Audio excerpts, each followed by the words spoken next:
V12 built from 160 by 40mm extruded aluminium profiles. Prices range from 470 to 750 euros. Go to facebook.com/simplexity.eu and start a messenger chat to inquire more about the options for colors and customization.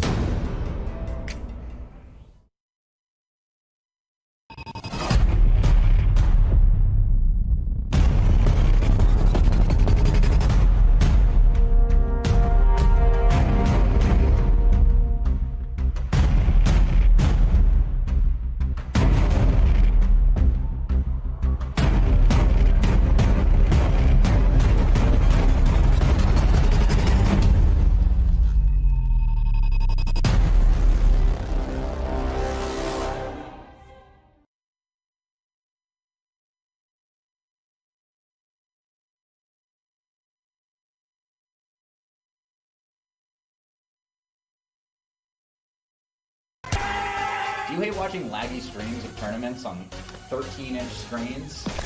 Oh my god! Of course you do.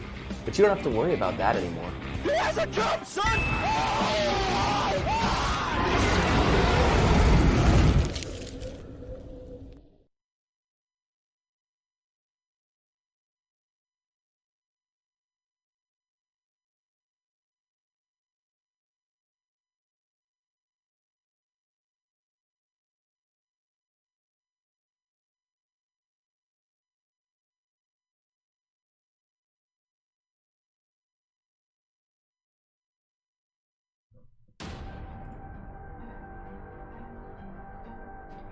Hello everybody and welcome to GTR24H Sprint Series highlights here from the Nürburgring. As you can see, another 2-hour race here for the now famous Sprint Series at round number 9. Tim Yarshall took the pole from Tiziano and Brioni on this occasion. You see those two on the front row, and it's Euronics all on the inside at the moment as well, with Leon Otoki in 3rd and Richard Schaefer managing to get himself in 4th. But as we got underway, it was Daniele Primavera who made a great start from the 3rd row, took into the inside already, trying to make up the positions. Turn 1 at Nürburgring, always known for its chaos. Thankfully though, we had very little of it actually in the first few turns of this particular event. It eventually ended up being the Mercedes Arena that was the bit of a problem. Tim Yarshall and Tiziano Brioni managed to escape most of it, but Primavera was ever so slightly tapped by the Burst Esport car actually, and it set off all kinds of chaos. Primavera wasn't very pleased about it, and eventually ended up spinning Ralph Piringer, which is one of the Euronics cars, of course. Richard Schaefer and Michi Hoyer would be battling though down here into turn number 1, and Michi Hoyer making a nice move around the outside at turn 1. I just need to get everything up from that Burst Esport Porsche, and inside for turn 2. Easy move in the end on Schaefer. About 20 minutes into the race, the battles were still raging down the field. This is for 13th between Steven Salsgaard and Chris Vickers, both in Aston Martins, and Vickers made a very late braking manoeuvre around there at the hairpin, but managed to keep it on the road and make it stick as well. Very impressive indeed. Here was the battle for the lead though. Only seconds later from that battle, Brioni was heading down the inside into turn 1, but a little bit too late on the brakes on this occasion, too tight of a line, and Yarshall was just able to make an easy cutback in the end to hang on to his position. Things will get a little bit more grisly at turn 4 though, with a bit of contact on the exit. Yarshall or sending Brioni into a spin, or Brioni sending himself into a spin on his own accord. You can make your own assumptions at home, but Brioni definitely lost a few positions or a few seconds out of that one due to his extra spin as well, trying to get back on the circuit. Ross McGregor making up positions here, muscling his way through past Hoyer, who, having got to the front of this little free car train, managed to get himself all the way to the back of it again, with Richard Schaefer trying to get through for 4th position. Porsche managing to hold on this occasion though. And as the race continued on, Simon Crane was heading for the pit lane, I'm afraid. Drive-through penalty for a bit of contact made earlier on in the race. So Paul Simsport not doing quite as good on this occasion, but no longer had he come into the pit lane. The rain had started to fall, and Michi Hoyer was making his way back through this little free car pack again. A little bit of contact between himself and Richard Schaefer, but it was all fair in the end. 4th position for Burst Esport on that occasion. But yeah, it was with the wrong car, I'm afraid. The other one was having a bit of a disaster. Hoyer was on a march, but down the order, was the fellow Burst Esport car of Jesper Pedersen, but things will get worse for those guys. 10th is one of the best positions they'd have all race, unfortunately for those guys. Hoyer, though, making his now signature move around turn 1 and 2. Around the outside for the first part, inside for the second part, he was passed across the barrier into 2nd place in the race.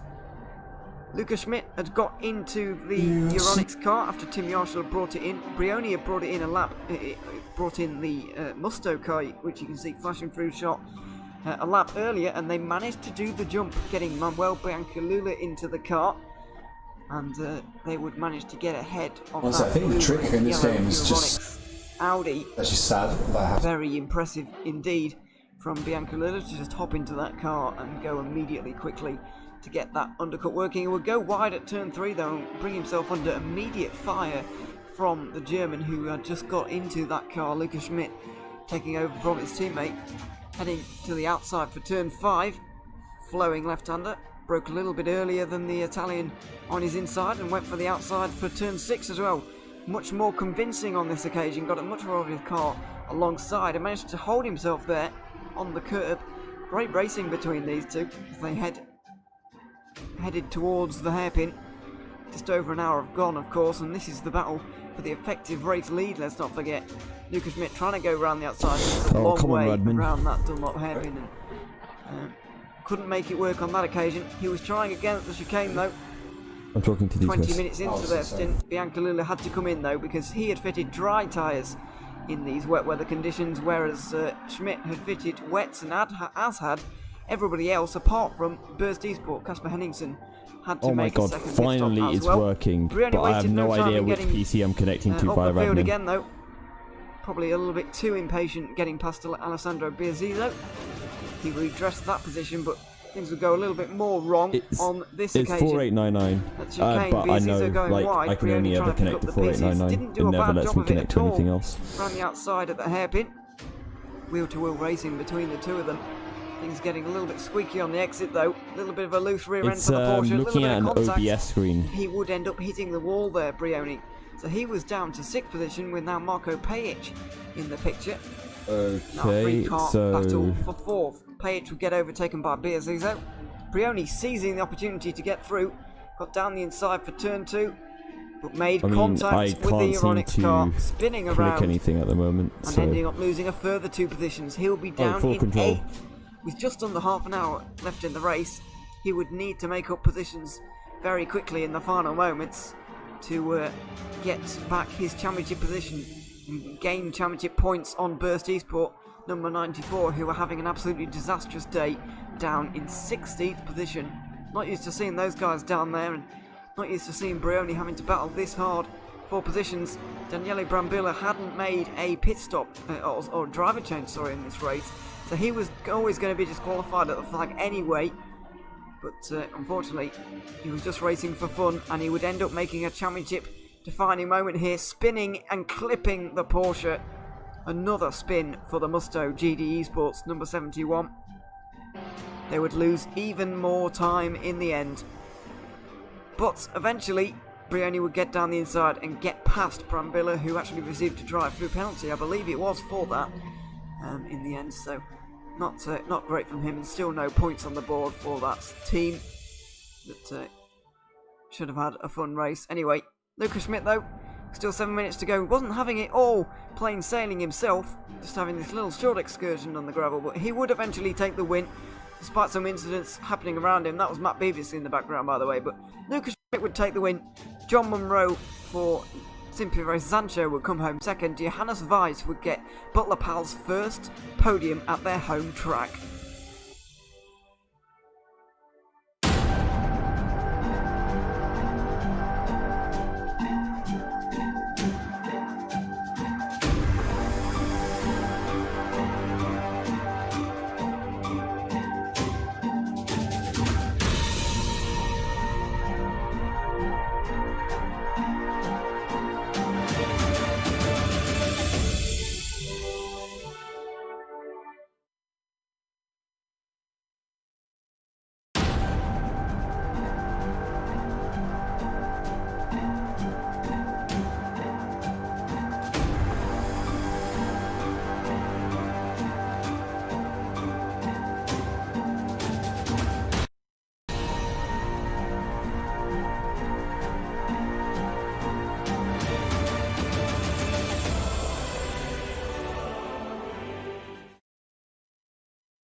tournaments on 13-inch screens. Oh my god! Of course you do. But you don't have to worry about that anymore. He has a jump, son!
Grade V by 40mm extruded aluminum profiles, the V8 built from 80 by 40mm profiles, and the high tier V12 built from 160 by 40mm extruded aluminum profiles. Prices range from 470 to 750 euros. Go to facebook.com/simplexity.eu and start a messenger chat to inquire more about the options for colors and customization.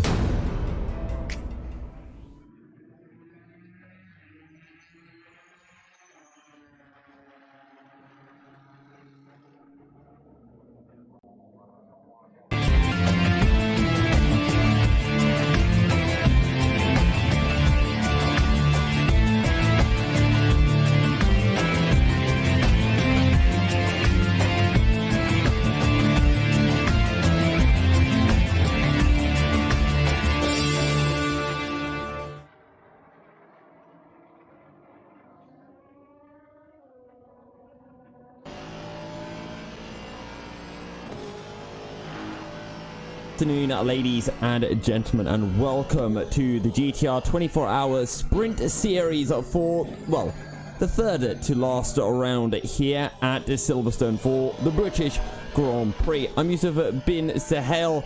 We're currently in practice. We'll be getting on over to qualifying in just a bit, and as usual for the pre-show, I am joined by Mr. Peter Munkholm.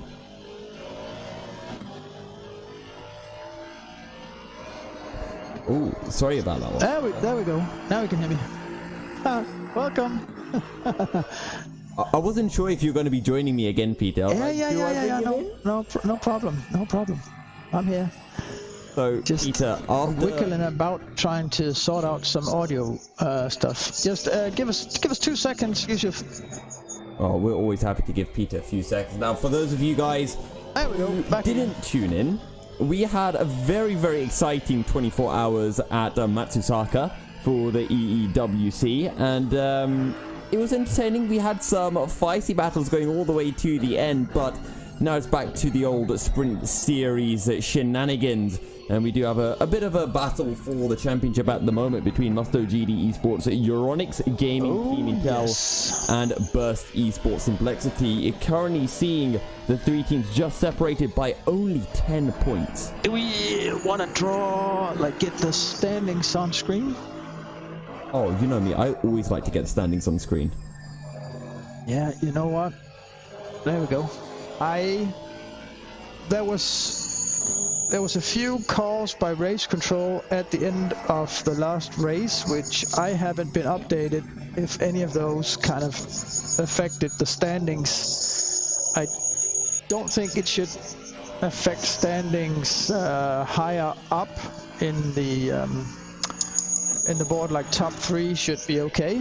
But it might have an effect on these 4, 5, 6, 7 position teams. Don't know entirely if that's correct. Well, it is very close, as you mentioned, in that top 3 battle, and then in this battle for 4th place in the championship, currently led by the second Musto team of Musto GD Corsa on 67 points. They're just one ahead of Simply Racing the 23 car. And then you've got Butler Pal and the second Euronics team on 56 points with AAA and Simply Race Zancho in 8th and 9th, a further 1 and 4 points off respectively. Yeah, it's not only a fight for... Why am I getting this horrible feedback? Can we stop that? Okay, there we go.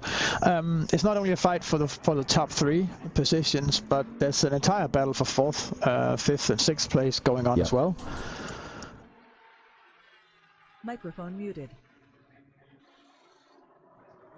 Microphone activated.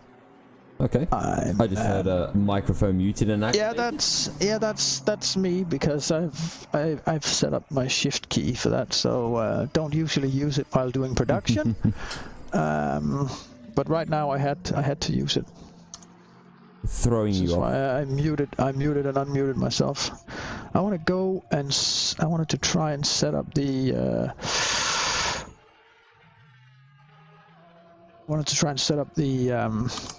AutoCam feature on the extra laptop that's monitoring everything. Ooh. So that we could get some loose. I see a lot of drivers now starting to connect to the server. It's always the case that because of like late driver changes on teams or late changes to the team's lineup, car selection, stuff like that, there's usually a lot of file and settings editing going on the server right in the last minutes here. We try to eliminate it, but I think we've sort of made up our minds that we're probably not going to be able to eliminate that anyway. So most teams actually stay on the practice server that won't be closed down every time we need to do like the entry list updates. Yeah. So most people are on that server until like the last dying minutes before qualifying starts. Indeed they are, and getting as much practice as they can. And maybe at some point we'll run you guys through the track here at Silverstone, one of my personal favourites alongside the likes of Spa-Francorchamps and maybe a bit of Red Bull Ring from Austria. Oh, yeah. And Peter, are there any drivers you are particularly excited to be seeing out on circuit tonight? I really am excited to see if the guys from Burst Esport will be able to fight back now. If we go back and try to look at some of the tracks where they've had the upper hand until now, it's usually the more twisty tracks where they're good. And it does have straights on Silverstone, but they're not that long. So could we count this as a semi-twisty track? I would like to call it a driver's track. Whether that counts as semi-twisted, I don't know. I mean, to be honest, all tracks are twisted in some way, shape or form. Yeah, but usually they have like tracks that have one long straight or several very long straights. This really doesn't have... I mean, you've got Wellington Straight that goes into the old final complex, and then you've got, of course, the Hangar Straight that leads you in towards Stowe Corner. So those are probably your two long straights, I guess, if any straights are long here at Silverstone. But speaking of Burst Esports Complexity, 0 points in their last 2 races. And on the completely flip side of that, Euronics Gaming Team Intel, 50 points from their last 2. Maximum 50 out of 50, 2 fantastic results. They have jumped Burst Esports Complexity, and they have closed so much in to Musto GD, who we saw have an absolutely horrendous timeout at Nürburgring. I don't think anyone has forgotten Tiziano Brioni's antics in his stint at the Nürburgring. Absolutely phenomenal pace, but just involved in incident after incident. Yeah, that was so unlucky. Like, I don't even know how you get back from that. Like, I heard they were quite frustrated with race control as well, and they kind of handed out some less appropriate curse words and stuff like that. But I can really understand why they would be that frustrated, because there was just so much going on. They weren't like incidents with other cars, and then all the massive unluck when in the beginning when he spun the car and couldn't get control of it and get it back on track again, which like that could have been just bumping the fence and then getting back on track, but then the car spun and then it spun again when he tried to recover. Like that was you'd be so frustrated. Well, we've been saying, haven't we, every single round, and when Ewan joins, I'm sure he will side with me on this, that every single race we seem to be saying the GTR24H Sprint Series has gotten more exciting and then more exciting. It doesn't stop. Yeah. The excitement never stops. But I have a feeling that here at Silverstone, I think we've reached the pinnacle of excitement. And at some point, the only way is down. And I think we're going to have a slightly quieter race here at Britain before exploding for the final 2 races at Monza. But that being said, I am willing to have my opinion change. It's wide. The track's wide. There's so many good opportunities to go side by side through the corners. Yeah, there really is. There's so many opportunities to go side by side through these corners. The only thing I was going to say before, when you talked about the straight as well, is Hangar Straight. The lead up to that through Maggots and Beckett's usually tend to draw out like the cars in a single line, which means that the Hangar Straight really, the lead up corners to that really aren't that good, which kind of ruins the entire Hangar Straight. So that's always a thing that I haven't liked about this track, is that the only really good straight for overtaking has this lead up where that's not really a good lead up corner for a straight. I'm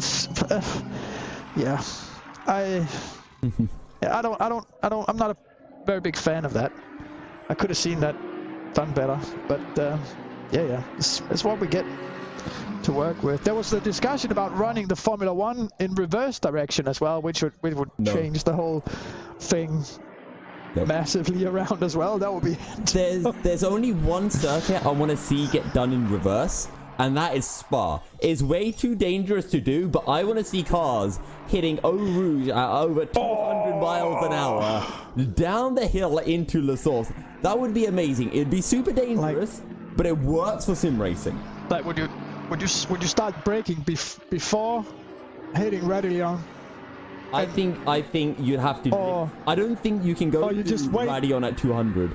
Or you just gamble the whole thing, go over the crest, and then when the car starts to compress due to going uphill, you just stomp the brakes and hope for maximum grip.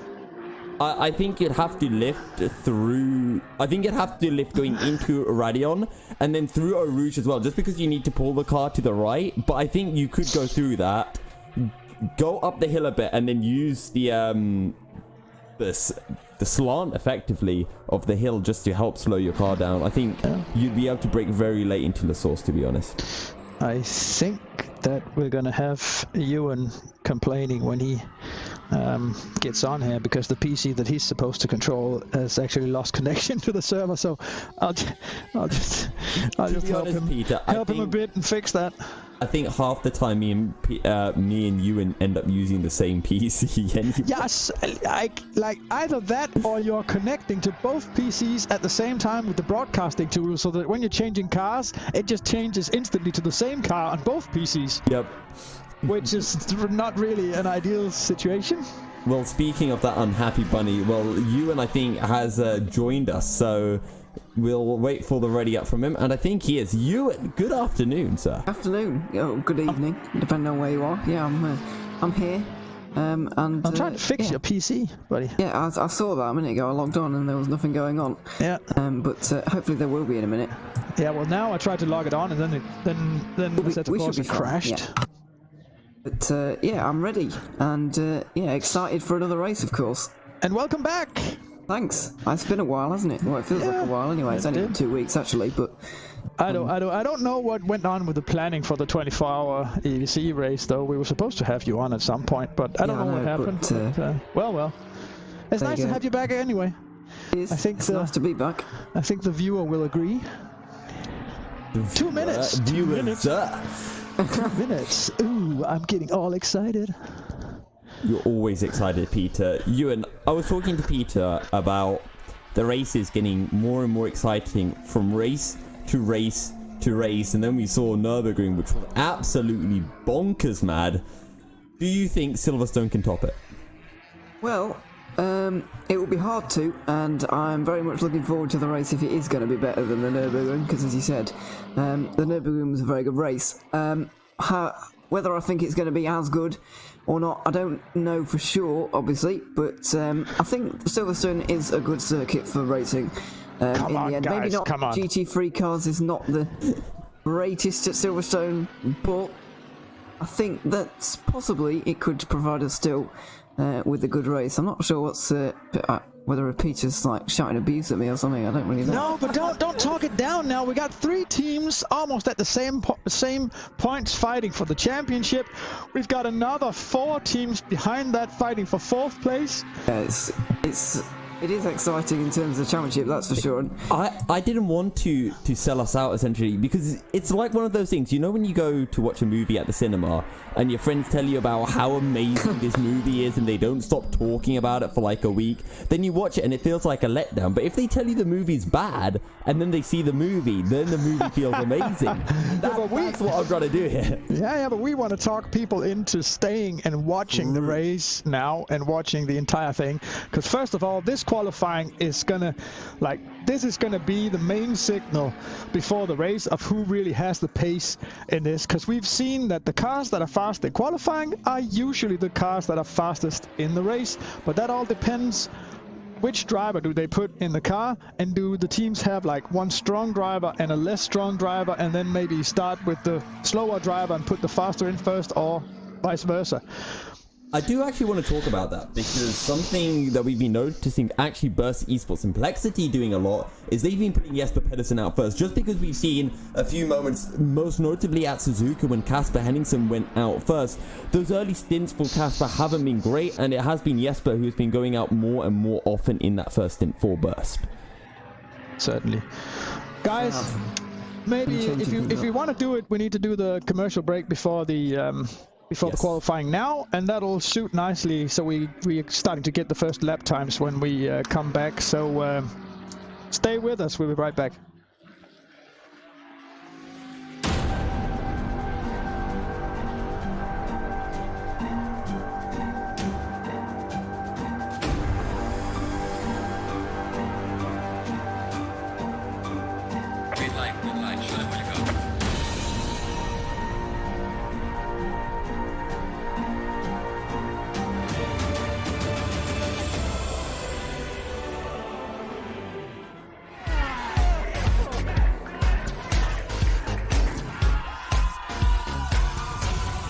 Games? Do you like esports?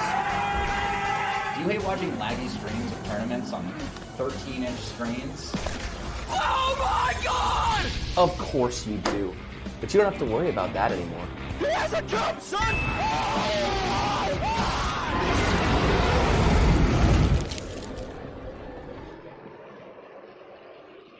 Simplexity is a Danish designer and manufacturer of high-grade sim racing platforms. Their 3 different levels of platforms come in a variety of colors and configurations. Choose from the V4, built from 40x40mm extruded aluminium profiles, the V8, built from 80x40mm profiles, and the high-tier V12, built from 160x40mm extruded aluminium profiles. Prices range from 470 to 750 euros. Go to facebook.com/simplexity.eu and start a messenger chat to inquire more about the options for colors and customization.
Okay, guys, we're back. We're just having a little bit of trouble for the commentator guys to get control of the PC so we get the proper images and stuff, but we're live. Plenty of viewers. Welcome to Silverstone, the 10th round of the GTR24H Sprint Series. Ewan is with me. I will be signing off for now. I am Peter Munkholm. I'm doing the production behind the scenes here. So, over to you, Ewan. Let's do this. Yes, let's get on with qualifying here, which has just got underway a moment ago. As Peter just said, they're having a few technical issues with us getting sorted out right now. But I'm sure we'll all be fine in a moment. And we'll all be able to do everything normally. Like I just got completely ignored there, Ewan, by Peter. Yeah, you did a little bit, especially since you've been here since the start, and I haven't. That was rude, wasn't it? But yeah, Yusuf is here as well as always. Come on, I thought you were away, Yusuf. You said you were taking a break. No, that's in the next break. Oh, okay, sorry. Okay, you guys. Yeah, of course, that's Yusuf with us as well. Yeah. Thank you, Peter. Who needs no further introduction because he's been with us for nearly 24 hours for the last weekend with the 24-hour race. So, yeah. Well, I'm just glad that certain images of me sleeping on a green screen never got leaked. Well, not to the general public, no. But I saw them. I need to find those actually. I can't seem to find them anywhere. No one's sending them to me. Right. Oh, right. Okay, Ewan. So let's get into the nitty gritty. We're here at Silverstone. 20 and a bit minutes remaining of qualifying. I want to make a list with you, right? It's what people do. We make a list of drivers to watch out for in tonight's race. Who should we be looking at and why? Who should we be looking at? I think the people I'm going to be, maybe not because this is my pick for the race, but it is fascinating me really to see how they are going to be doing. And by the way, Peter, I've got no other way of telling you this, so I'm just going to have to tell you on the broadcast. The Sport Extra stream, the international one, is down apparently. So, yeah, that's. I don't really know what's going on there. John's just messaging me frantically about something. I think he wants to get hold of you of some description, but I thought I'd just tell you that anyway. Anyway, back to what I was saying.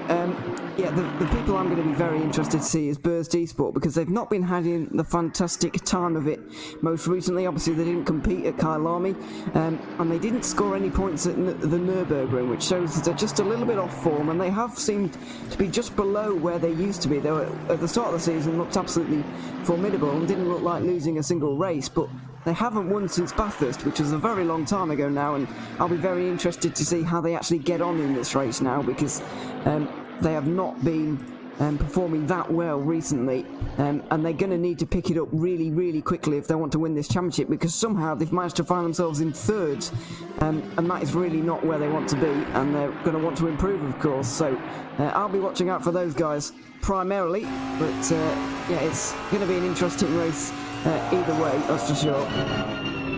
Yeah, and we were talking about it in the pre-show as well, the fact that Burst, they've only picked up 0 points in their last 2 races. Meanwhile, on the flip side, Euronics, they've taken 50 out of 50 from Nürburgring and Kyalami. But to go back to the drivers to watch out for, my eyes are all on Tiziano Brioni. All of our eyes were on Tiziano back at the Nürburgring, and I don't think you can fault the amount of pace he had at the Nürburgring, but he was just involved in so many incidents, most of which weren't his fault, to be fair to him. And he needs redemption, and Silverstone is going to be the place that is going to be so crucial for him to find it. Yeah, he's going to need to. Of course, as you mentioned, got involved in a lot of incidents last time. I mean, too many incidents, really, for a championship contender. Spinning around, I think it was 5 times in the end. But Bianca Lula, actually, interestingly, didn't spin at all. But it was Brioni who really didn't have a very good time of it, and it will be interesting to see how he does in this session. He's got Amato starting the car on this occasion, though. Amato didn't compete in the last race, of course, and that's why Bianculolo came in, but he set down an early mark very close to Luca Schmidt, and we're really seeing Burst Esport very close to them as well. So the top three are extremely close in terms of lap time at the moment, and in fact, the top, I'd say 8 are within a second at the moment, which is fantastic to see and shows that we are going to have a great race.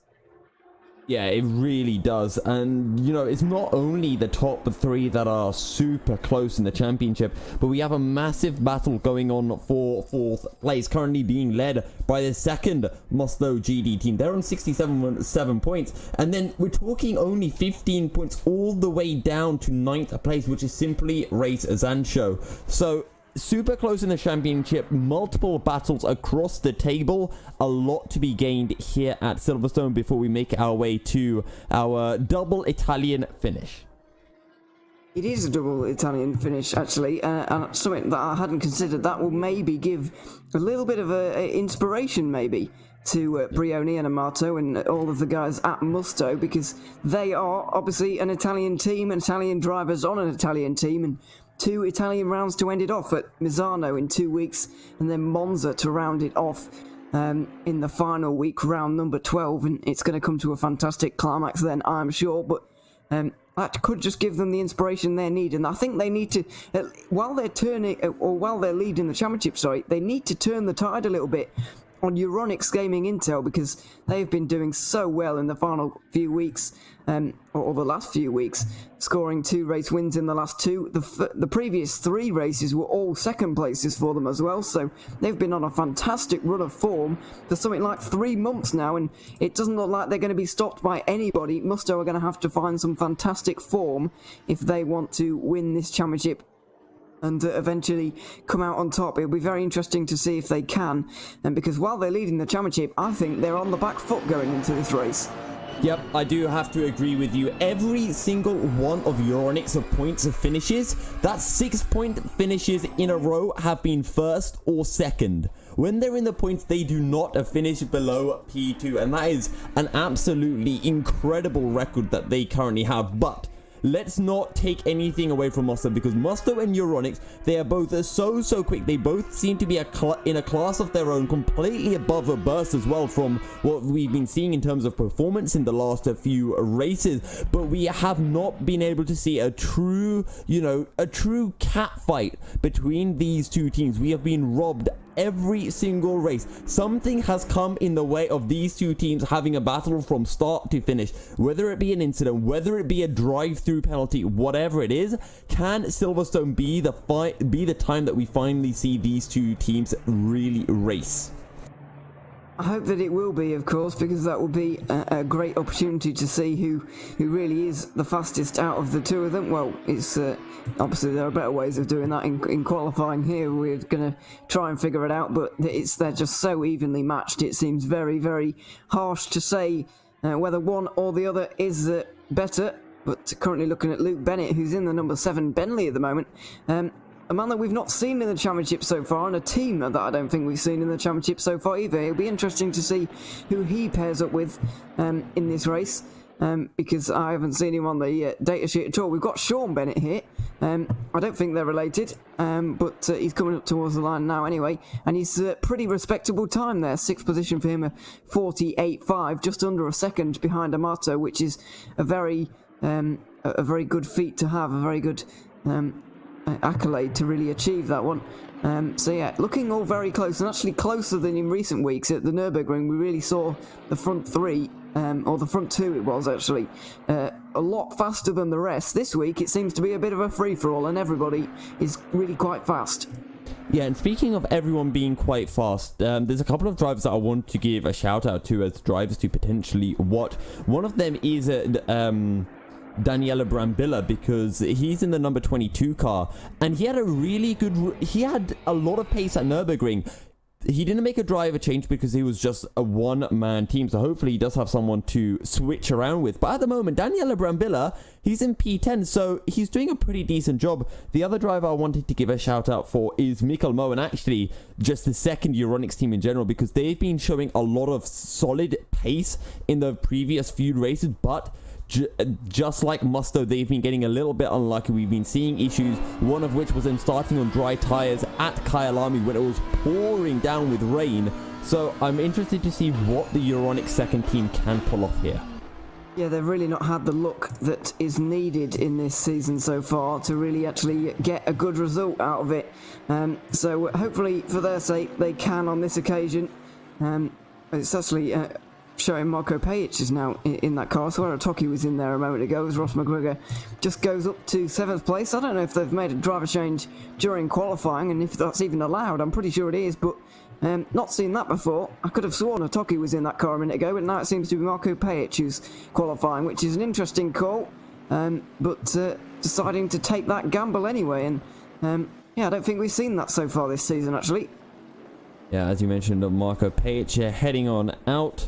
And let's see what he can pull off. Another team, actually, we should probably talk a little bit about is Simply Race Sancho, because they were having a really strong season. They were right alongside their sister team of just the Simply Race. They're currently in 5th, and as you mentioned, is super close in that championship battle that goes all the way up to 4th place.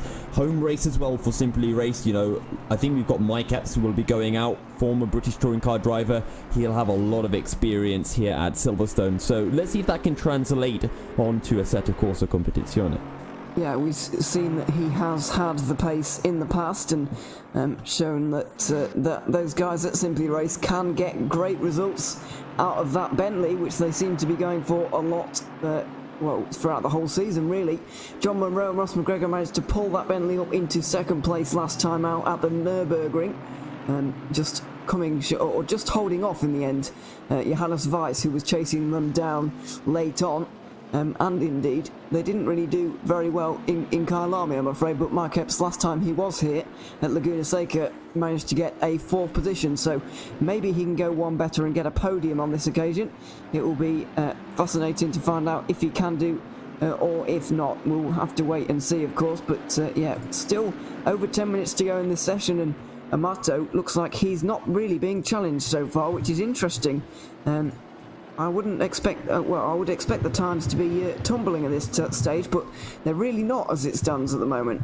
Well, Lucas Schmidt's about to improve by just a little bit. He sets a 57.8, so that's only 1.5 tenths shy of Pierluca Amato. And once again, we are seeing Euronics and Musto at their sharp end, and then a little bit of a gap. And then you've got Burst Esports and Plexity and the rest of the field. Only 300ths currently separating that second Euronics team, the Team Razor, which is currently being piloted by Marco Pajic. Just 300ths between him and Jesper Pedersen. So off in the background there of the shot, it was Ross McGregor going off the road at Aintree, I think it was. It would be turn 5 on a normal circuit, but yeah. It's not on this one, of course. Luca Burke coming up towards the line now from 5th currently. Don't think he's raced yet this season either. He goes into 3rd. That's a good lap time from him, and importantly gets himself ahead of Jesper Pedersen in that qualifying order, which is championship changing, and all of the positions that do change are going to be championship defining in this race, of course, as we get towards the crunch point in this season. It's going to be a very, very good race indeed. Mikkel Moe coming over the line, thought he was going to improve for a moment, and he actually did improve on his lap time, but he couldn't get any more positions out of it. And Lucas Schmidt also now improving by about a tenth so far. It definitely seems though that the Bentley and the Aston Martin are very, very strong around here. The top 9 cars, as it looks like Lucas Schmidt has had enough of that lap time and just pulls off for a second. And yeah, as I said, Bentley and Aston Martin looking very strong around here. The bigger cars are really able to take this circuit a lot better than some of the smaller ones, like the Audi that Butler Powell like to run and the McLaren that Daniele Brambilla likes to run. It is really a field of Bentleys and Aston Martins, which is quite rare to see, really. Yeah, we haven't been seeing the Bentleys for a while, actually. I think the last time we really saw some Bentleys out in force might have actually been back at Bathurst or Suzuka for round 5 and 6. So good to see the Bentleys back. I'm sure we can throw them some shady comments throughout the stream. but also good to see the Aston Martins out in force as well before we head to the Temple of Speed at Monza, where I think we might be seeing maybe a few more McLarens out, more of the cars that we saw at Bathurst, which I think we saw some Audis actually at Bathurst as well, and of course Mercedes. Yeah, Audi won the race back at Bathurst, of course, but it was actually a really close one. 4 seconds for Burst Esport in the end over Schmidt and Yarshall, who were beginning their run of the fantastic run of form in that race. That was their first run.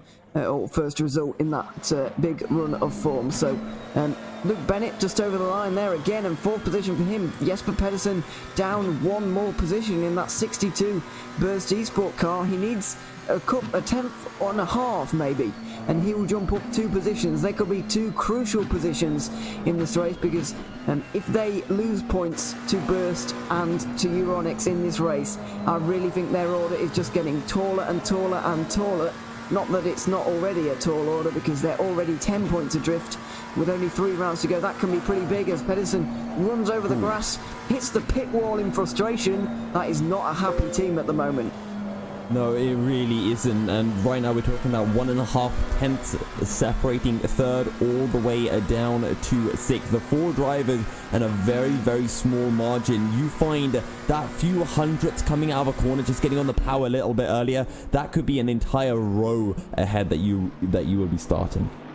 Yeah, exactly, and that's really, you don't really think about it as being that much of a hindrance or indeed a benefit if you do actually get in those positions, but it really is off the start, because losing positions from P5 is going to end up a lot worse than losing positions from P3, and that is the worst case scenario, of course.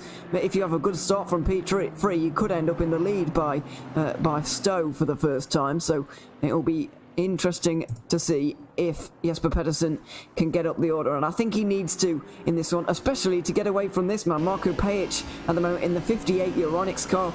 They are battling, or in the battle at least, for that 4th place in the championship, but I think far more important to them is the team getting the win in this championship, and they are going to be out there for one reason only, to hinder Burst Esport and Musto GD Esports, and they are going to try and help their teammates as much as they can, within the rules of course, and that would mean passing Jesper Pedersen and making their life just a little bit more difficult. Yeah, Marko Pajic is on a really quick run. This might even be enough to take a P2 as well. He's half a second up on his personal best. So this is going to be absolutely flying for Marko Pajic. And we talked about this as well. Last time out at Nürburgring, we discussed who do we think has a better shot for the championship. And one of the reasons why I think Euronics have a better chance than Musto is because their B team is better. They can rely on their B team to try to take points away from the Musto A team. As here we go, Marko Pajic makes his way into Brooklands. Just round the final corner at Luffield, and he pulls off there actually. He's gone onto the grass on the left hand side and pulls off. I don't know if he's a little bit unhappy. He was blocked on that lap maybe by the Aston Martin, but it looks like he's going again, which is looking a little bit strange from where we were sat, because from what I could see, that was going to be an absolutely incredible lap time. It could have even got himself a 2nd place. Amato is currently 3 tenths clear of the field, so I doubt he would have quite got that far, but he could have definitely vaulted ahead of his teammate there, but he decided to back off in the end. It's an outside shot, but it's worth throwing out there anyway. Did he abandon that lap time in fear that he would overtake his teammate just to give them the extra position? No, you don't think so? Okay. all he has to do is just give a lift through Woodcut. That's all he has to do, just lift through Woodcut, and it's fine. There is no way Marko Pajic would not want to take P1. Even if he comes P1 ahead of, even if he's ahead of Lucas Schmidt, who... all he has to do is just give the place up on the opening lap. I don't see any reason why Euronics would make that decision. Alright, okay. We'll put that one to bed then. That was just a bit of an internal thought coming out. But yeah, it's probably unlikely, thinking about it, but you never know. Just trying to throw the odd theory out there, because it looked that there wasn't any reason apparent to me. That's the only reason why I thought it. But Pierluca Amato, despite being 3 tenths clear of the field, is actually improving on this lap time as well, or he was a second ago. I'm not sure where he is at the moment, but just coming through Aintree towards the final couple of corners. Not sure where his lap time is though. This is probably going to be one of, or if not the last attempt now for the Italian, but he doesn't really need many more attempts. It looks like he's going to take a comfortable pole here at Silverstone, and that is a great start to their evening. Being on pole, you can't rival that kind of avoiding trouble, which could come at Kops and maybe Maggots and Beckett's as well, as Amato comes up towards the line now. Is he going to extend this lead? He does indeed, a 57.4, and that is a big stamp of authority as Payich comes over the line now as well. Can he get anywhere near his teammate? I think it's going to be second place here now. But Payich? What is he doing? Was that the engine that went? I saw a lot of smoke coming up, but once again, Marco Payich abandons his lap. He's got 3 minutes left, so he can get out and start another lap, but that's twice. Marco Payich has been really far up on his previous best. Enough, without a shadow of a doubt, to get P3, and he's abandoned it in the final couple of corners. Yeah, I've never seen anything quite like that before. Just abandoning lap times just randomly, it seems. And there's just no real reason behind them. I'm really scrabbling around for reasons as to why, but Payich has just stopped again at the very final, and that was after the final corner on the run up towards the line, so no idea what's happening at that point, but you can be sure that he is going to be very influential in this race and trying to help Luca Schmidt and Leon Otoki win this championship for the number 57 Team Euronics, of course, is now watching Jesper Pedersen come through what would be Club and Vale for the final couple of corners, but we continue on just a little bit longer, of course. We've got the old-fashioned pit lane, the old school, not the wing pit lane that's been newly built, of course, and Jesper Pedersen also stops, so he's going to be starting at best P5, and Leon Otoki now back in that car for Marco Payich. Not entirely sure why. They're swapping drivers like there's no tomorrow at the moment, and yeah, there's no real apparent reason for it, but he could even be P6 by the end of this qualifying session, and that is not good for Burst Esport. Yeah, and I'm really surprised that they put Leon Otoki back out when, you know, that for sure Marco Payich put in 2 laps one after the other where he was practically half a second up on his personal best going into Luffield. So really strange, and maybe you are right. They don't want that second Euronics car to be ahead of the first Euronics car, but it makes absolutely no sense to go with that decision. It's just, it is so bizarre right now from Euronics. It is very bizarre, yeah. I don't really see any reason why they would do that, but they are doing it. Well, they're doing something at the moment, and as I said, they will be influential in this race. And Leon Otoki is actually out there again. I think he's going to be able to just get around with about 1 or 2 seconds remaining to actually start a new lap time here, and he should be able to actually try again and maybe put Pedersen down even into P6, but the closest man to and indeed Schmidt crosses the line with 30 seconds to go. He's going to give Pole one more go, but he needs to find more than 4/10 of a second. Luca Burke backs off from P3. I think he is pretty pleased with his lap time so far, but he's just going to be setting up for one more lap time, one more attempt, as Leon Otoki is also out there. The final lap times are coming up very shortly, you can be assured of that, and there's going to be some very fast cars flying around the Silverstone circuit now. Despite the fastest of them all, Pierluca Amato very safe in the pit lane at the moment. Yep, also want to mention Leon Otoki is 1.5 seconds down. Euronics, I'm sorry if you're a Euronics fan out there, but Euronics have just thrown away a great possibility, a great potential to jump Musto in the championship by, I mean, what can only be described as... Pedersen's gone. Pedersen is out of the lobby completely. Not entirely sure if he's disconnected or what's gone on there, but if he can't get back in for the race, then that is such a shame, such a disaster for them as well, because, goodness me, they are right in this championship fight, and if they've been ousted due to a connection issue, they will be very disappointed. They will indeed. Now, however, let's just focus on Luca Schmidt just for a bit, because he is a 2/10 up as he makes his way on to the Wellington Straight. Just the final sector of the track remaining. Brooklands, Luffield, and then Woodcote, which is practically flat out in the GT3 cars. He's 3/10 up. He just needs to find 1/10 Ewan, and he will have a pole at Silverstone. Yeah, it is very close at the moment, and not much you can do around Brooklands and Luffield, although they are important corners, and this exit in particular is the most important of them. He is pushing hard, all 4 wheels are over the white line there, but I don't think this is going to be enough. It's going to be very close as he comes over the line now. It's going to be a 57.4 of... Oh, no, it is a 57.4. It's so close, just 9 thousandths away. But unfortunately, it's an invalidated lap time right at the end. And there you have it. Pierluca Mato will be breathing a bit of a sigh of relief there, but that's very good news for us because we've got a very close top 2 at the moment. Simon Crane is just going to be the last man to come across the line now here in qualifying for Paul Simsport, who've had a pretty good qualifying all in all there, and he's not even going to get to the line there. So that is your qualifying session.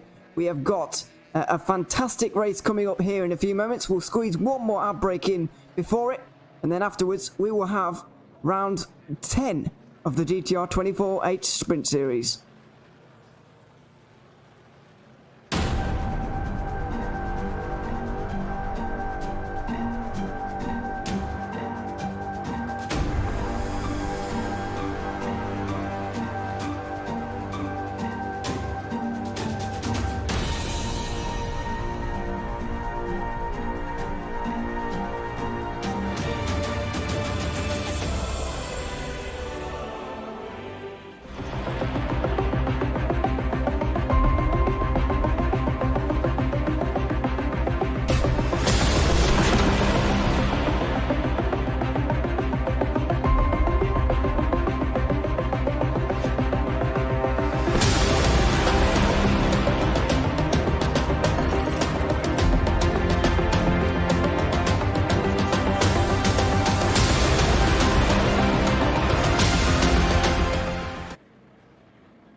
games? Do you like esports? Do you hate watching laggy streams of tournaments on 13-inch screens? Oh my god! Of course you do. But you don't have to worry about that anymore. He has a jump, son! Oh my god!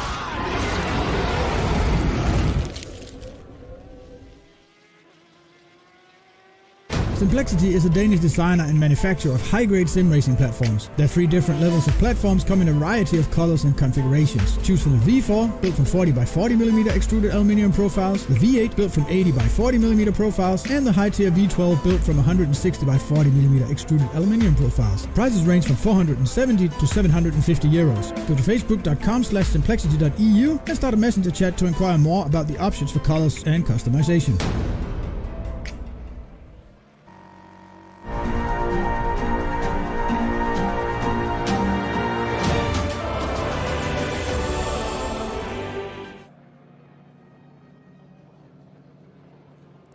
Welcome back to the GTR24H Sprint Series here from Silverstone, where the guys are lining up now, ready for this race, of course.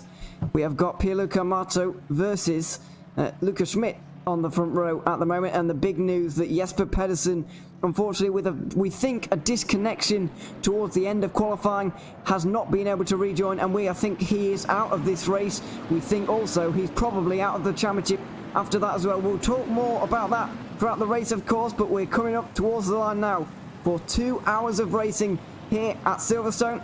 Amato completely in control of the field of mostly Bentleys and Aston Martins in this race, but he is in one himself, and he's going to try and fend off everybody behind him, of course. The lights are out now, and they jump, and Luca Burke, great start, contact already with Pierluca Amato, and Schmidt sweeps from the outside, taking the lead straight away, and now the Euronics teammates are right up on the inside, trying to take second place away as well, as they come down towards Maggots and Beckett's. A bit more contact going into the first part, but Amato has limited the damage there to just losing one position. However, that was not a good start from him, as he was nearly actually turned around by, I think it was Luca Burke, trying to get down the inside there as they come towards Stoke for the first time. Good start for Lucas Schmidt, and great stuff for Euronics to have 2 cars right inside the top 3. And Brioni has, or Pierluca Amato has to be really careful not to get a penalty, because he pretty much ran Luca Burke into the pit wall and then ran Leon Otoki into the grass on the entry into Maggots. So 2 very aggressive defending maneuvers from Pierluca Amato, and now he's got that Euronics second team right on his tail. It's a Bentley 1, 2, 3, 4, 5, 6 and 7 before we get the Audi of Johannes Weiss for Butler Powell Motorsport. But look at the lead that Lucas Schmidt has, and someone running very wide coming out of that is Vale, pardon me. Yeah, it's all going on in the background. It looks like there's all kinds of things going on. Just behind Daniele Brambilla, I think Ross McGregor might be involved in it, and he is, versus Mikkel Mo, it looks like. Or might even be Alessandro Biazizo. No, it's Johannes Weiss, actually, who's falling through the field, and Weiss off the road just a little bit there. He's going to fall right through the field here if he's not careful, and he's not been careful, and he's continuing to fall down the order and continuing to be involved in those battles, which is very interesting for us to watch, but not particularly economical for these guys as they're continuing on. A bit more contact, and Biazizo's half spinning around. A good save though, yeah, and the Aston Martin way off the road. That was Sean Bennett, I think it was actually. It could have been, yeah, I think it was Sean Bennett. Anyway, just having that half spin, and now Johannes Weiss is back ahead of his teammate again, battling with what looks like Chris Vickers. So very interesting things going on down the back end of the order, but up the front is really where the championship action is between Euronics and Musto, of course. Now with Burst Esport out you'd have to say out of the championship running now, even if whatever happens in this race, unless somehow miraculously the 57 and 71 don't score any points in this race. I think that they're going to be out of the fight here, which is a big shame, but sometimes that's just the way it goes, unfortunately. Well, I think they're going to be over 25 points behind both their teams with just 2 races remaining. So it's not completely over, but it's going to be exceptionally difficult, especially with the consistency that we've been seeing Musto and Euronics putting out. Simon Crane starting to come under a bit of pressure from Luca Burke, who, remember, started in P3 and had an absolutely fantastic start before getting squeezed into the wall right off the starting line. Yeah, he did, and a fantastic jump when the lights went out, as you say, and unfortunately didn't really have nowhere to go with it.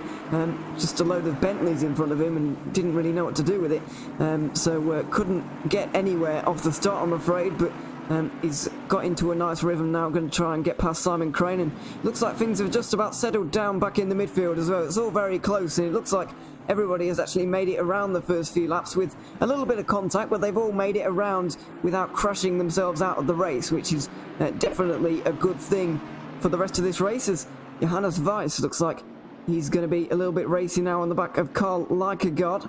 I think Daniele Brambilla has been involved in more battling as well, as he always is. Weiss just getting down the inside of Leikegaard there, and the Dane just giving him a load of space on the inside to actually make that move stick. But one thing that is very, very interesting in terms of the championship, you mentioned Bentley's in the top 7, it's actually the top 6 now. Daniele Brambilla just breaking his way into that, but 3 of those 6 Bentleys are Euronics Bentleys, and that could be crucial continuing on with this race. Yep, 3 Euronics cars up towards the top, and as we mentioned, Euronics, they have a great depth of squad, and that's what they need to really challenge a Musto in this late stage of the championship. But as you mentioned, Daniele Brambilla in P7, he has been having an absolutely fantastic final few races in terms of pace, and he finds himself in the 7th, however coming under a lot of pressure from Luke Bennett as they make their way up towards Stowe Corner. Yeah, he's got Bentley's filling the mirror right now. Very late braking from Bennett, and now Conor, I've done it again. Ross McGregor's trying to try and capitalise on a little bit of running wide from Bennett.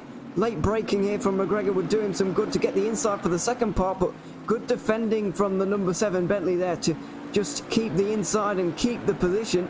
It's going to allow the guys in behind to catch back on, but obviously these guys trying to just gain a few positions early on, and now it's opening a little bit of a gap actually to Brambilla in the McLaren, who's just skipping away ever so slightly. So an interesting little development there, but Bennett couldn't get through. McGregor tried to capitalise, but in the end none of the positions changed remarkably.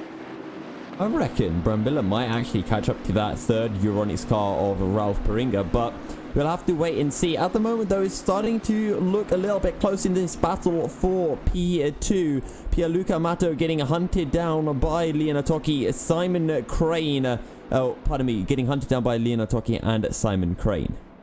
Yeah, and Simon Crane is also getting hunted down by Luca Burke a little bit at the moment. The gap between those two is quite close as it stands at the moment, and we'll see how the gaps, of course, develop over the stint. Obviously, there's not going to be any differences in the car. It is pure driver skill at the moment, and there's a lot of it on show right now with Schmidt leading, but he's raced out to that 1 second lead. He basically gained that in the first sector, to be honest. With the battles that were going on between Atocchi and Amato, he basically got a second in the first sector, but since then they have been matching each other sector for sector, almost 10th for 10th right now. So it's an incredible battle to watch. Hopefully it does close up just a little bit so we can see these two really fight it out, but he's just keeping a bit of a distance at the moment, Schmidt. He's just holding Amato there. He's not really trying to extend the gap, but he's not losing any of his margin either. He's just holding the Italian at arm's length, really.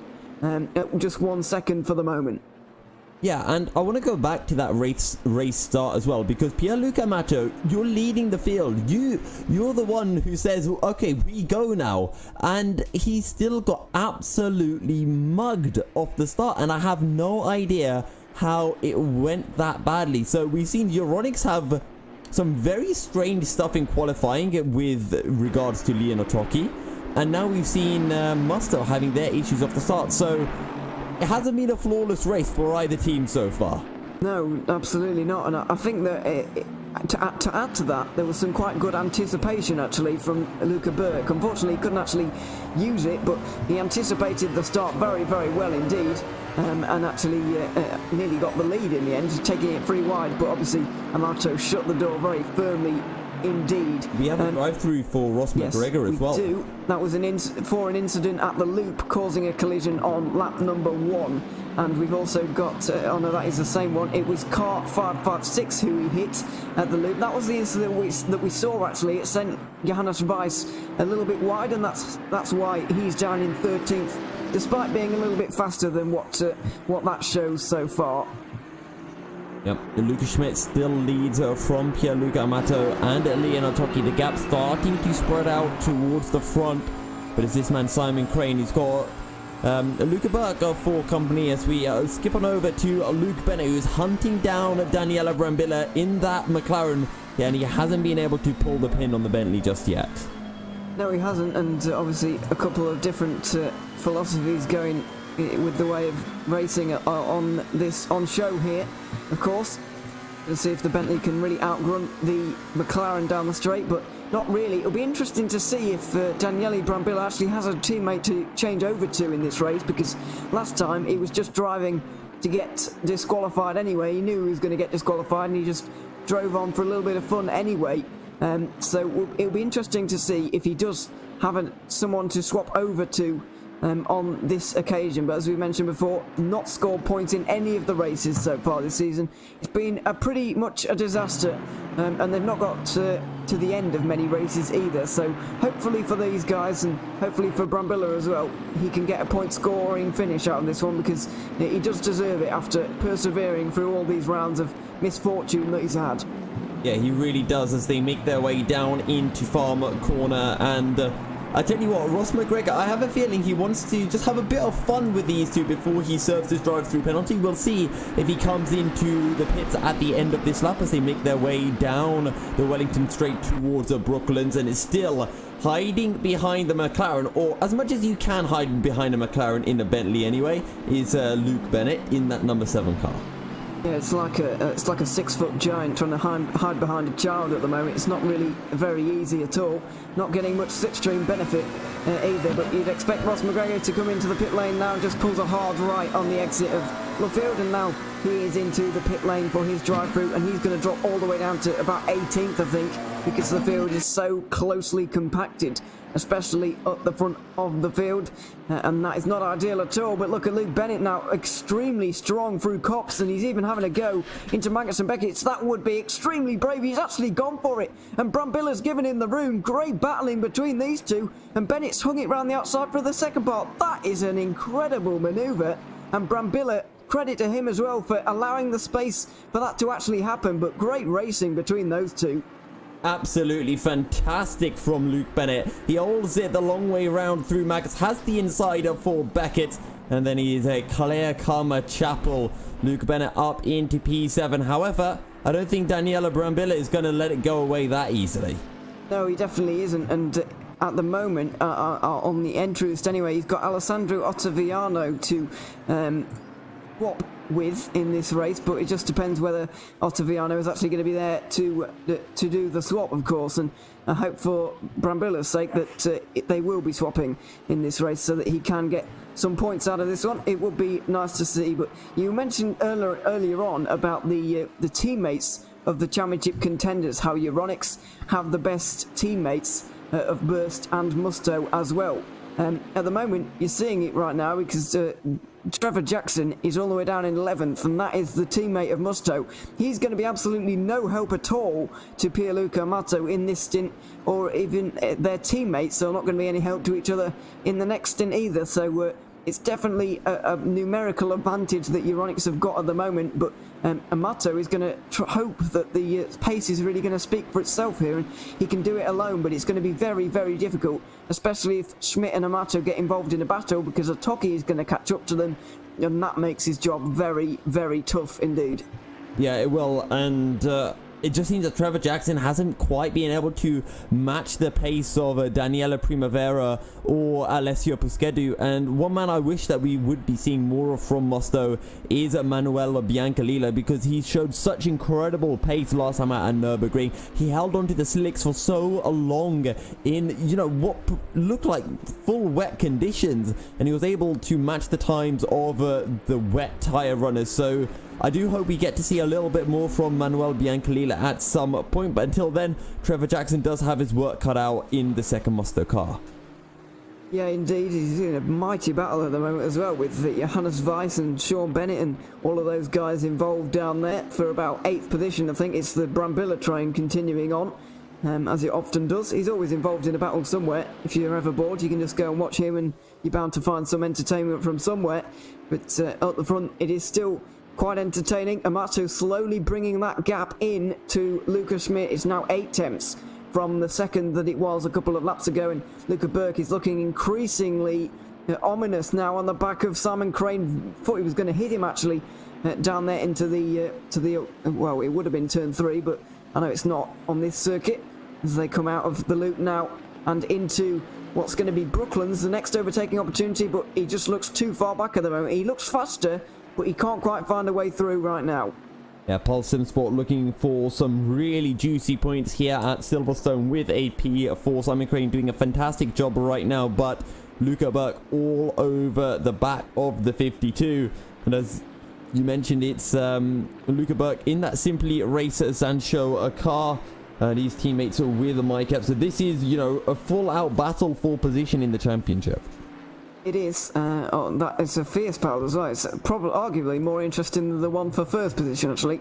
This battle for 4th in the championship. But obviously, the first placed place is where we're going to be focusing our eyes most of all throughout the latter portion of this race, or the latter portion of this championship, indeed, as well. Because it's going to be a very good fight, and there's a lot up for grabs as well in the championship fight, and it's going to be fiercely contested, of course. Looking forward to seeing who's going to come out on top, but it's a bit of a slow burner at the moment. That is going to come to a head later on, but these battles that we're seeing right now are all happening kind of right now, and as Brambilla's still involved, and Simon Crane, Luca Burke, as we've seen right now, are Trevor Jackson and Johannes Weiss battling, as well as Carl Leikegaard and Chris Vickers a little bit further down. So there's little groups of two kind of appearing everywhere at the moment, and seems that most people are in a battle of some description. Yep, they are indeed. It's just really the top three who have spread themselves out a nicer bit, and they're just going to be focusing on just absolutely maximizing their race pace. But the main battles, Simon Crane and Luca Burke for P4, and then Mikkel Mo hunting it down Daniela Brambilla for P8. Is that McLaren? Well, maybe he's just not as good on his tyres, but Daniela Brambilla starting to fall through the order just a little bit now.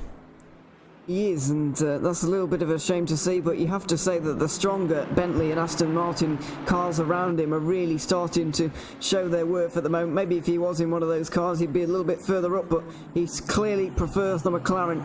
Now starting to pay for it just a little bit as we go past 15 minutes in this race. Luca Burke is finding this very, very difficult to get past Simon Crane at the moment. The Bentley's big anyway, but it's just got a whole lot wider with Simon Crane driving it so defensively at the moment. Good exit from Luca Burke there out of Luffield and onto the pit straight for the 8th time of asking now, but no way through on this occasion either. So really, really struggling now, Luca Burke.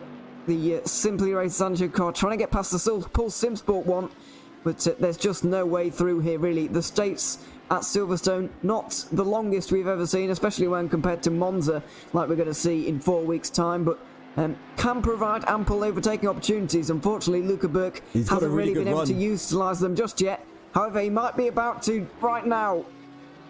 Luca Burke, he's got an absolutely fantastic run out of Beckett. He really slingshot his way through. He's going to pull to the outside into Stowe corner as Simon Crane, he looks to just shut the door completely, but Luca is already there. Through Stowe corner they go. Maybe we can see a little look into Vale as Simon will go defensive. Luca once again looks to the outside. He'll look for the slingshot as they make their way into Clubber corner. How wide will Simon go? Not quite wide enough, and Luca is forced to just slot in behind once again as they make their way over to what is the new turn 1. That is possibly the best opportunity he's had all race so far, but he wasn't able to execute it, and I think it's showing just how difficult it actually is to overtake around this circuit at the moment. It's going to get a little bit easier, I think, later on in the stint with lower fuel loads and a little bit worse off tyres as well. I think that's going to make things just ever so slightly easier, but Luca Burke is not finding this easy at the moment. He's got a good exit once again on Simon Crane, who is beginning to struggle a little bit, lose his rhythm and starting to look in his mirrors a little bit too much and go a little bit slower. Now Burke tries to go down the inside into Brooklands, but that braking zone is just not long enough for him to really make the move stick. And then Luffield, there's pretty much no braking zone at all. We'll try and get a good exit from here, but again, there is no way through. Is one of the biggest issues with overtaking in GT3 cars here at Silverstone, because your best or your longest straights go into the likes of Stowe corner and Brooklands, where the braking isn't really that long because you can carry so much speed into the corners, especially Stowe because it's an uphill braking zone. You can brake really, really late. As here we take a look, Ralph Paringa, who's getting right onto, or he's getting right onto the back of Luke Bennett, who I think has just passed him for P6. Is there anything Ralph can do about this as they make their way into Maggots and Beckett's? It doesn't look like there is, and Paringa, after a great start, is starting to fall through the fit, or just fall back ever so slightly and lose a position there. Luca Burke again in the slipstream, but no way through from this distance at Stowe anyway. He's going to try, and there's a McLaren off there. That's Jimmy William Hansen. I thought that was Brambilla for a moment, and that's why I raised my voice just a little bit. But Hansen not having the best start to his stint, getting lapped after only 20 minutes, I'm afraid. But Luca Burke now looking every which way to try and get through. Can't do it on this occasion, and it looks like actually in the background, I thought Brambilla was actually going to be passed on that way into Cops that time, but he's holding off Mikkel Mo quite admirably at the moment. Yeah, he's doing a really good job. Brambilla is still holding on to P8, and we don't really know how much the discrepancy from the Bentleys and the Aston Martins to the McLaren is. It could be half a second, it could be a second, maybe it's only a few tenths. Who knows? So Daniela Brambilla, maybe there is more pace. Either way, a sterling job from the Italian, as here comes Luca Burke through the left hand, right on the back. He's going to pull to the inside as they make their way down towards Brooklands corner. Oh, big defence there from Simon Crane. A late defence, just driving down the middle of the road. Now can Luca Burke hang it round the outside through Brooklands? This is going to give him the inside for Luffield, but it's a very big squeeze from Simon Crane once again, and Luca Burke choosing not to shove his car in a very, very small gap on the entry to Luffield with still 1 hour 40 to go. There's no need to be making any kamikaze moves down the inside there, as meanwhile Pierluca Mato really starting to find his feet in this race. He took 4 attempts from Luca Schmidt on the last lap, and he is looking very, very racy indeed on the back of his championship rival, that Euronics car. Things getting very, very interesting at the front of the field now, as well as for 4th. Yeah, really heating up in this front battle. Also interesting, Luca Burke, when he was on the back of Simon Crane, he was on the inside going into Brooklands, and then he decided to make the old switcheroo, but to the outside, and maybe he just thought he could carry more speed on the outside of Brooklands. Either way, it was close, but not quite close enough for Luca. Yeah, it wasn't... He wasn't willing to make a do-or-die move this early on in the race. I don't think he's saving those for later at the moment. It looks like they're actually battling pretty hard at the moment, and we missed it, or more like I missed it, as Luca Burke trying to get through now, but smashes that curb actually at the club chicane, and that's not ideal at all. So he's not going to be able to get any run onto the now new pit straight, and they continue on for one more lap, but yeah, just no way through for the moment for Burke. It's got to be getting quite frustrating soon, you'd have to think. It can't be much fun sticking behind someone for this amount of time. No, it cannot, but I tell you what, I reckon Luca Burke is absolutely loving this, and he's just waiting to find that perfect opportunity, and through the loop he has been able to get a fantastic run time after time. It's not quite as good this time round as they make their way onto the Wellington Straight, but maybe Luca can have a little look into Brooklands once again.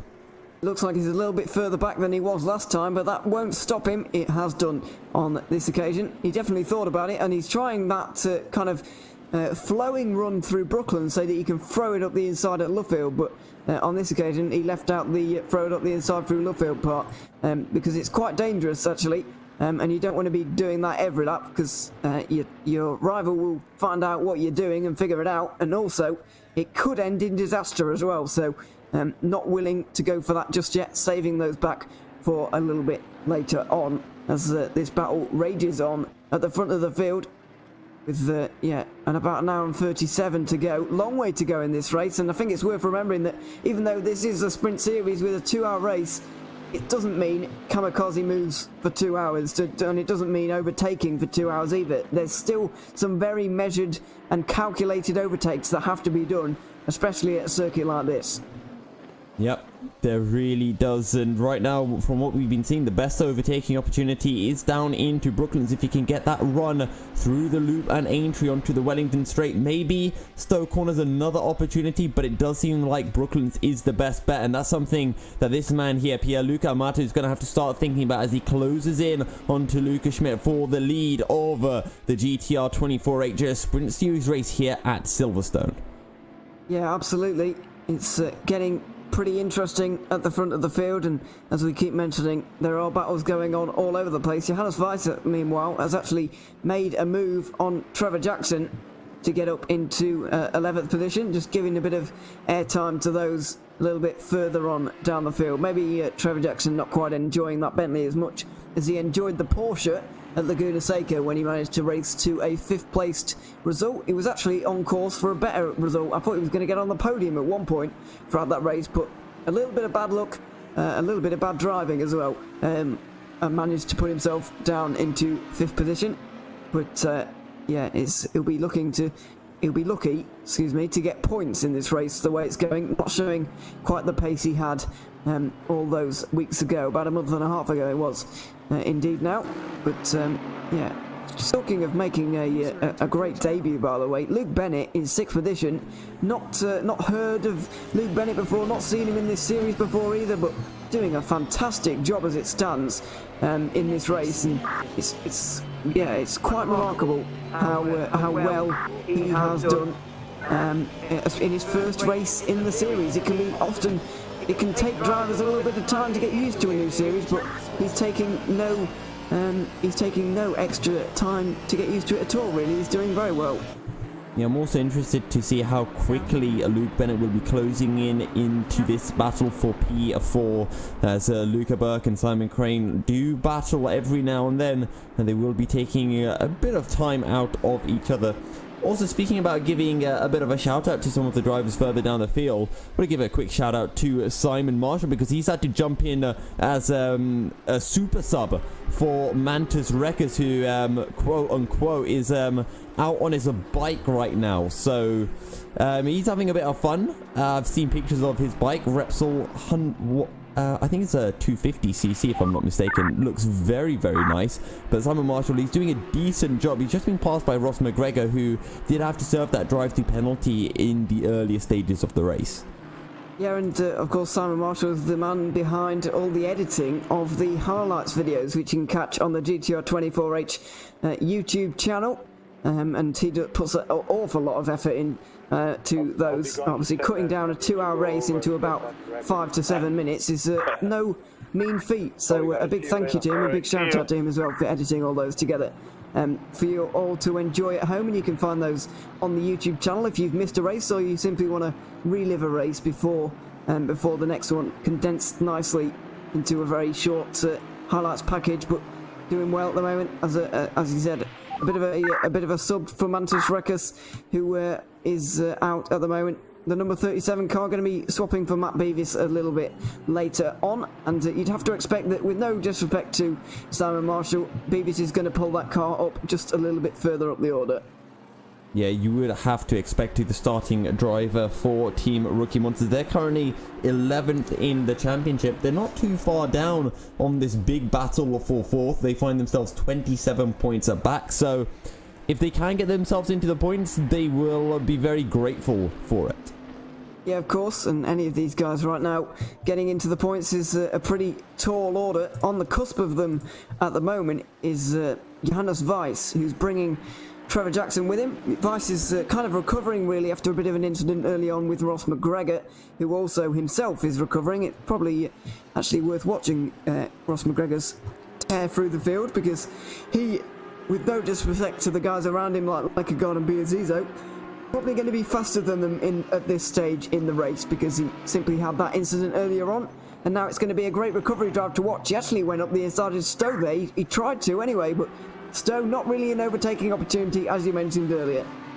Something else I want to bring up is, with Ross McGregor and Trevor Jackson this far down the order, as the things stand, Burst Esports Complexity will be guaranteed to finish at minimum 3rd in the championship if everything remains the same, because they will be more than 50 points ahead of the team in 4th place, which would be the Euronics gaming team Razor, which is currently being piloted by Leonard Toki.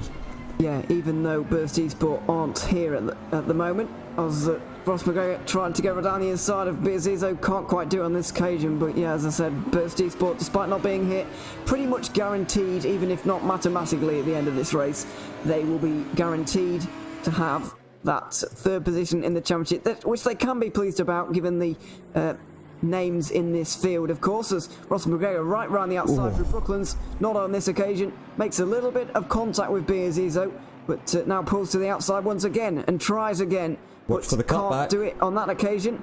The good run is going to be needed out of Luffield, but I don't think he's quite got it. In-game. No, I don't think he has, and I think Luca Burke is starting to close in onto Simon Crane once again. They've been pretty much nose to tail for the last 20 or so minutes, but we're going to be heading to a short ad break, and when we come back, we will continue following this battle for P4.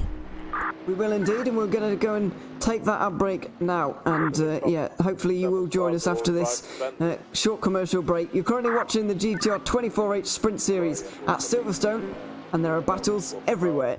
Join us in a minute.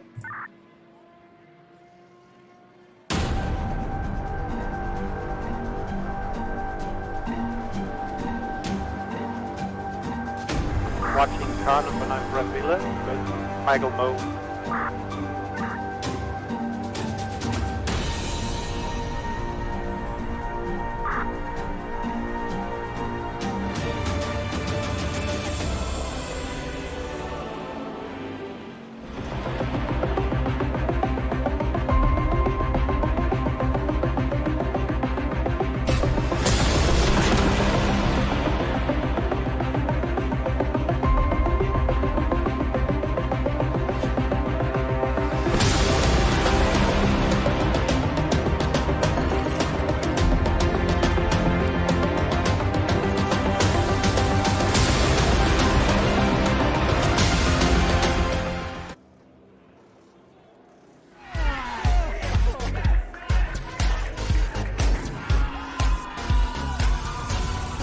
games? Do you like esports?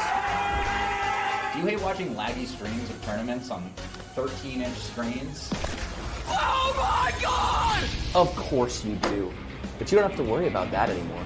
He has a jump, son!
Simplexity is a Danish designer and manufacturer of high-grade sim racing platforms. Their 3 different levels of platforms come in a variety of colors and configurations. Choose from the V4, built from 40 by 40mm extruded aluminium profiles, the V8 built from 80 by 40mm profiles, and the high-tier V12 built from 160 by 40mm extruded aluminium profiles. Prices range from 470 to 750 euros. Go to facebook.com/simplexity.eu and start a messenger chat to inquire more about the options for colors and customization.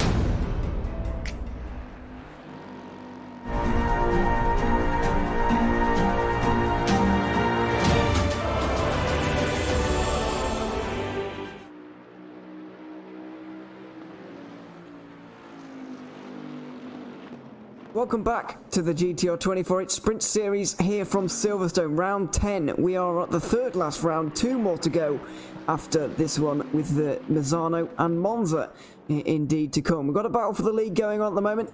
Luca Schmidt and Pierluca Mato still knocking lumps out of each other for this race lead and for the championship lead as well, but we have got a great battle going on. The 7th place between Ralph Piringer, who's now heading the train after falling back early on in this stint, Mikael Mo, who's kind of bridging the gap between these two groups right now, Daniele Brambilla, who's in 9th place, and Sean Bennett, who's trying to get in the action at 10th place as well. And yeah, another 4-car battle, a great little train we've got going on at the moment, and things are going to get very, very interesting, I'm sure. Yeah, 3 big battles. This one here for 7th, being headed by Ralph Piringer, as you mentioned, and then of course Leonard Toki and Simon Crane for P3.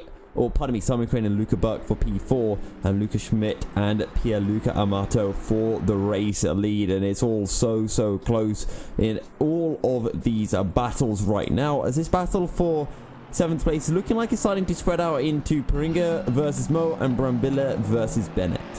And Leonard Toki is feeling quite lonely at the moment, you have to imagine, feeling a little bit left out. There's so many guys around him who are battling very, very hard indeed, and he's not involved in any of it. So, yeah, it's a shame for him that he's not involved in any of these battles, because we've seen some fantastic ones so far, but there's going to be the pit stop soon. He's going to be able to get out of that car and hand over to Marco Pajic. We'll see if Pajic is going to pose any threat to Pierluca Amato or indeed Tiziano Brioni, who is going to jump into that car. A very established R-Factor 2 driver, but he's becoming a very established ACC driver as well, and showing that it doesn't really matter what game he's on, he's very, very quick indeed. Currently going to take over that car from 2nd position. Maybe he can indeed pass Luca Schmidt's teammate Tim Yarshall in the second half of the race. Interestingly, it's been a very long time actually since Schmidt started that car. In fact, well, apart from the time where he didn't appear at Laguna Seca, he had a substitute driver for that one. He's finished the race on pretty much every other event that I can see for that Uranix car. So that is an interesting change of strategy, and it'll be interesting to find out from them why they've actually decided to make that change. Yeah, we can definitely throw that question to them when we do get our interviews later on tonight. I do want to go back to the Uranix Gaming team Team Razor, because they're down in 7th place in the championship. Leon Otaki currently 3rd. This is going to be the best result for that Euronics team since Spa, where they finished in 2nd place, because since then they haven't got onto the podium once, and arguably they deserved it at Nürburgring, they deserved it at Kyalami, but fortune just hasn't been going their way. This time it seems to be going their way, and Leon Otaki is perfectly placed such that if Pierluca Amato does make a mistake, he is ready to pounce, and he's ready to put a car between the Euronics first team and the Musto first team. Yeah, absolutely, and the lack of ability to start the car without incident has been the downfall, really, of the 58. They've shown incredible pace throughout the race, and Marco Pajic, oh my goodness me, Mikko Mo has just made a huge dive bomb, but he couldn't pull it off. But yeah, as I was saying, Marco Pajic has shown some incredible pace, possibly at some tracks has been the quickest over a Stinks length of everybody on the circuit. It's just the fact that he's been given such a deficit by Otoki's first lap antics that he's not been able to actually use any of it and get a good result out of it. However, Otoki has stayed out of trouble. He was actually on the offensive through Kops and Maggots and Beckett's for the first time, trying to overtake Amato.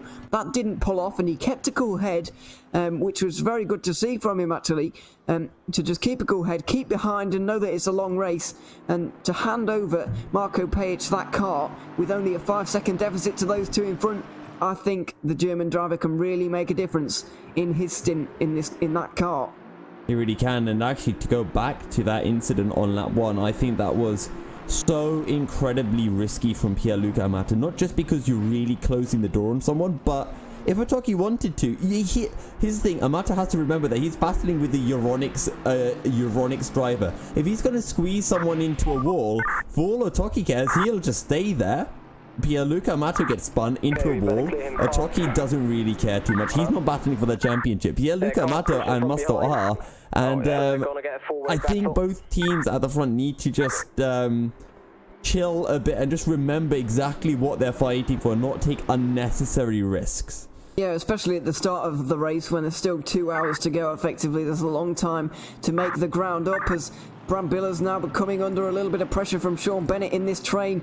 And this is the thing about GT3 trains. We've not seen a load of overtaking in this race. Sometimes in the sprint series we've seen overtaking one lap and then the person who just got overtaken does the overtaking on the next one to come right back at the car in front once again. We're not seeing that here at Silverstone. It's a little bit different racing. Mo's going down the inside, Mo, he keeps trying this at Brooklands. But he can't pull it off at the moment. But the thing with these GT3 trains is, once somebody is pushed online, the conveyor belt will be flowing and everybody is going to come through. So once somebody gets up the inside and gets side by side with somebody else, then there really is going to be an explosion and there's all kinds of chaos is going to kick off. I tell you what, we really do have to watch for Mikkel Mo into Brooklands. He's been lining up that move lap after lap, and he's probably just finding his braking point, just wondering how late can I actually go onto the brakes. A little bit almost Schumacher-esque, how Schumacher used to go offline and just, well, in that case it was cleaning up the track, just making it grippy and grippy. Obviously that's not really a thing on the sim that is Assetto Corsa Competizione, but Mikkel can still be using new reference points, just working out how late he wants to go onto the brakes. So next time round, just watch out for that diagonal braking down into Brooklands. Yeah, and it's a very wide entry to that corner of Brooklands. Typically, if you want to make a good corner there, you want to take a very late apex, ideally as late as possible. And that means swinging very wide, very early on in the corner, which does sometimes invite the odd dive bomb. And as we were mentioning in the break there, with these cars having ABS, you can brake very, very deep and late in those type of corners where you're turning while you're braking. So, even if it's just slightly here at Brooklands. So it's going to, he's trying to make the dive at the loop there, a late one, but no avail on that occasion. And now Mo is really close behind, almost pushing the 59 through the loop on that occasion. Now through entry, has he got a good enough exit? It's not bad, but I don't know if he's quite close enough to get this move done down into Brooklands on this occasion. Let's see if he has a look. He might have a look. It's not going to be enough. He's going to get really close. As actually, we see a lot of room being left, and now Mikkel Mose, he's got the outside for Luffield. He might try to hold it as well, but he has to be careful because Daniela Brambilla is right in the background and will be looking to pick up the pieces. And there comes the McLaren. He'll have a little look down the inside into Woodcote, side by side onto the start-finish straight. Daniela Brambilla will be looking down the inside into Cobb's corner. How brave is Mikkel Mo gonna be? Not quite brave enough. They go side by side holding it, and I think Mikkel Mo might have held it as they make their way down in towards Maggots.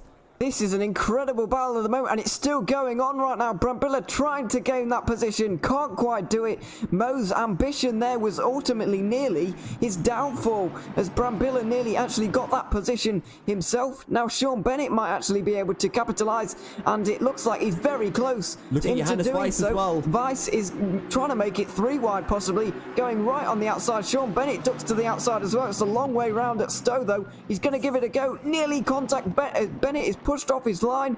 It looks like Weiss might be able to get that position now as well. He could side by side into the club chicane. If he holds it around the first part, he's going to be able to get the inside for the second part, and in the end he's got it even on the brakes. So the Audi is into 10th, and Brambilla unfortunately is going to be next up on the Germans list. Yeah, he will indeed. And Ewan, I think you made a bit of a prediction. Once we see 2 cars get side by side, the conveyor belt starts to flow. We see moves the left, right, and center. Great defensive driving from Mikkel Mo to keep Daniela Brambilla behind. And regarding that kind of dive that we saw happening into I believe it was Farm Corner, the tight right-hander turn 3 on the new layout anyway. What Ralph Peringa is going for is that Mikkel Mo going down the inside again? Didn't quite see it. Well, he keeps trying that one, and if he's going to get it anywhere, then it's probably going to be there. Yeah, so I think he keeps going down the inside into Farm Corner just to try to throw off Ralph, so he doesn't get a good exit, so he's not set up well going into the loop, and that will allow Mikkel Mo to get the drive coming through Aintree. So that's what we need to be watching out for Mikkel Mo to be doing. Yeah, absolutely, and it's very clever tactics, of course, just to try and think a few corners ahead and get that real exit that you need. If you can't generate it yourself, then try and bodge the exit of the guy in front of you, and then you might be able to get that move done. But it's not a bad one out of Chapel here. However, as we've seen, Stowe is a pretty difficult corner to overtake at. Big slipstream now for the Aston Martin, which is a little bit more sleek than the Bentley, able to get the full effect of that draft now, pulling to the outside into Stowe. Is he going to hold it round here? He needs to brake late. He's held his car around there, but it looks like the Bentley just pushes him out, peering at firm but fair defence in the end. And now Mo just seems to be getting ever more desperate, in my opinion. He doesn't need to make any rash decisions here, though. He needs to just bide his time because he is faster than Peringa, and this position will come with time. Yeah, well, how much time does he want to use? Is actually in the background. I think Daniela Brambilla has just lost the position. No, he ran a little bit wider coming through a club corner, but it wasn't quite enough to lose him the position. As up ahead, we can see still Mikkel Mo having every single look at Ralph Peringa. I think Mikkel Mo, he might have taken a course as to how to fill the driver in front's mirrors completely with your car. He's just turning his car, putting his car on the left of Peringa, then on the right of Peringa. I think everywhere Peringa looks, he just sees this absolutely massive car behind him. That is Mikkel Mo's Aston Martin. Yeah, he's just really trying to get into the head of the German driver. He does it again down into Brooklands. He's a little bit further alongside because Peringa gave him the room, and now Brambilla tried to take advantage but just had his nose swiped off there ever so slightly into Luffield, and now it's not a bad exit actually, going through Woodcote and onto the main straight once again. Mo's not going to be making any rash dives down the inside at Cops there, you wouldn't expect, and he just fills the mirrors once again, as he said, moving around in the mirrors so that Peringa doesn't really know where the Aston Martin is and has to keep checking, and slows him up even more so that Mo gets a better opportunity. This is all holding up those in behind, by the way. Brambilla, Weiss and Bennett are all here now, stacked up right behind this Euronics Bentley at the front. Now we'll see how much longer Peringa can hold on to this position. Yep, and we've also got that battle at the front between Luca Schmidt and Pierluca Amata. However, they have a few tenths between them, and I do have a hunch that we're going to be seeing this move for P7 happen beforehand, as Mikkel Mo still getting super closer to Ralph Peringa. But don't forget, while Mikkel Mo is lining up Peringa, thinking where can he find a way through, Daniele Brambilla, he's watching Mikkel Mo. He's saying, okay, you're doing this into this corner, you're doing this into Brooklands, and he's just readying himself up for one time where Mikkel Mo might go that little bit too late on the brakes, and Brambilla will be there ready to snap right back.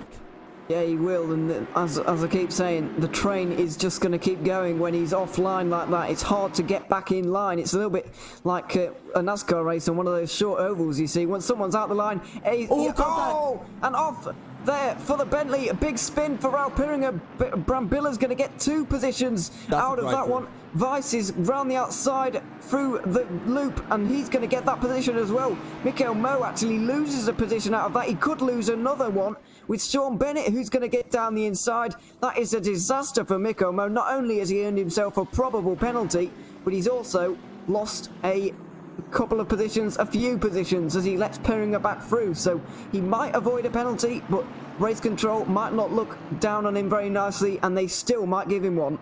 Yeah, good to see at least Mikkel Mo giving the position back anyway to the number 59 of Ralph Peringa. It's the only thing he can do. He's made the mistake.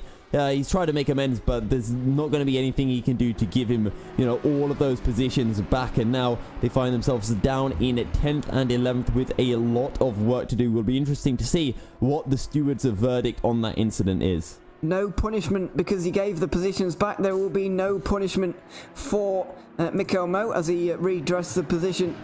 So that is all okay with race control, and everybody is able to continue on with their day, really. Apart from Ralph Peringa, who's probably feeling a little bit miffed about that after losing 5 or so seconds. But the decision has been taken to just not do anything about Mikkel Mo since he gave the positions back. Anyways, he tries to go down the inside again into Kops. That was a lot more decisive, a lot better from him, and probably the best attempt we've seen so far. Peringa's going to try and come back at him through the club chicane. To the outside goes the Bentley, but he can't quite hang it around the outside on that occasion. It looks like Mo has finally got that position, and he's now up into 10th, even though he has lost a couple of positions in that ordeal, as Brambilla now looks under pressure. Yep, Brambilla coming under pressure. Down the inside goes Weiss in to Abbey, and I think he's got the move done as well. Great move from the Audi, as Brambilla might have a look down the inside, but Brambilla has to be careful because he's got Sean Bennett in contact. And that's, more contact as well, as that was the Euronics of Ralph Peringa whacking right into the side of Brambilla. So I think Brambilla got spun around by... Who did he get spun around by? That was Sean Bennett, wasn't it? So, yeah. Sean Bennett, let's see if he will let through Brambilla, because if he doesn't, that might be the drive-through penalty going his way. Yeah, I'll tell you someone who's really benefited from this, though, is Trevor Jackson. He's just got 2 positions for absolute free. They didn't have to do anything to get through there, but Sean Bennett may well end up with a penalty, as you say. We'll see if he actually gives those positions back or not, because that may well be the determining factor. A bit of a shame there for Ralph Peringa and Daniele Brambilla as well, that they came into contact, because they're undoubtedly going to have damage. They're not going to have to be out there for much longer, of course, but it's still damage they're going to have to deal with throughout the latter portion of their stint. Quite ironic, isn't it? Mikkel Mo and Ralph Peringa, they're battling for 7th place. It takes ages for Mikkel Mo to find a way through, and then once they spin and now they're battling for P10, Mikkel Mo pulls off the move at the first time of asking. So, yeah, quite unfortunate for Mikkel Mo. He's now in P8, hunting down Johannes Weiss, who is 3 seconds up the road. Yeah, absolutely. So, things have all been changing now in this battle, and Johannes Weiss has really benefited from it into 7th position. Can't imagine he's going to gain too many more positions in this race, or at least in his stint anyway, because he's got a whopping 17-second margin to close in to Luca Bennett. Just Luke Bennett. Sorry, not Luca. Luke Bennett, who is up in 6th position. I'm thinking about Luca Burke as well in 5th position, who's just on the back of Simon Crane. But pit stops are not too far away, and that's surely got to factor into the battles at this point. Some guys thinking I might as well just get them in the pit stops at this point rather than lose a few seconds trying to get through. We've got a lot of Lucas, don't we, Ewan?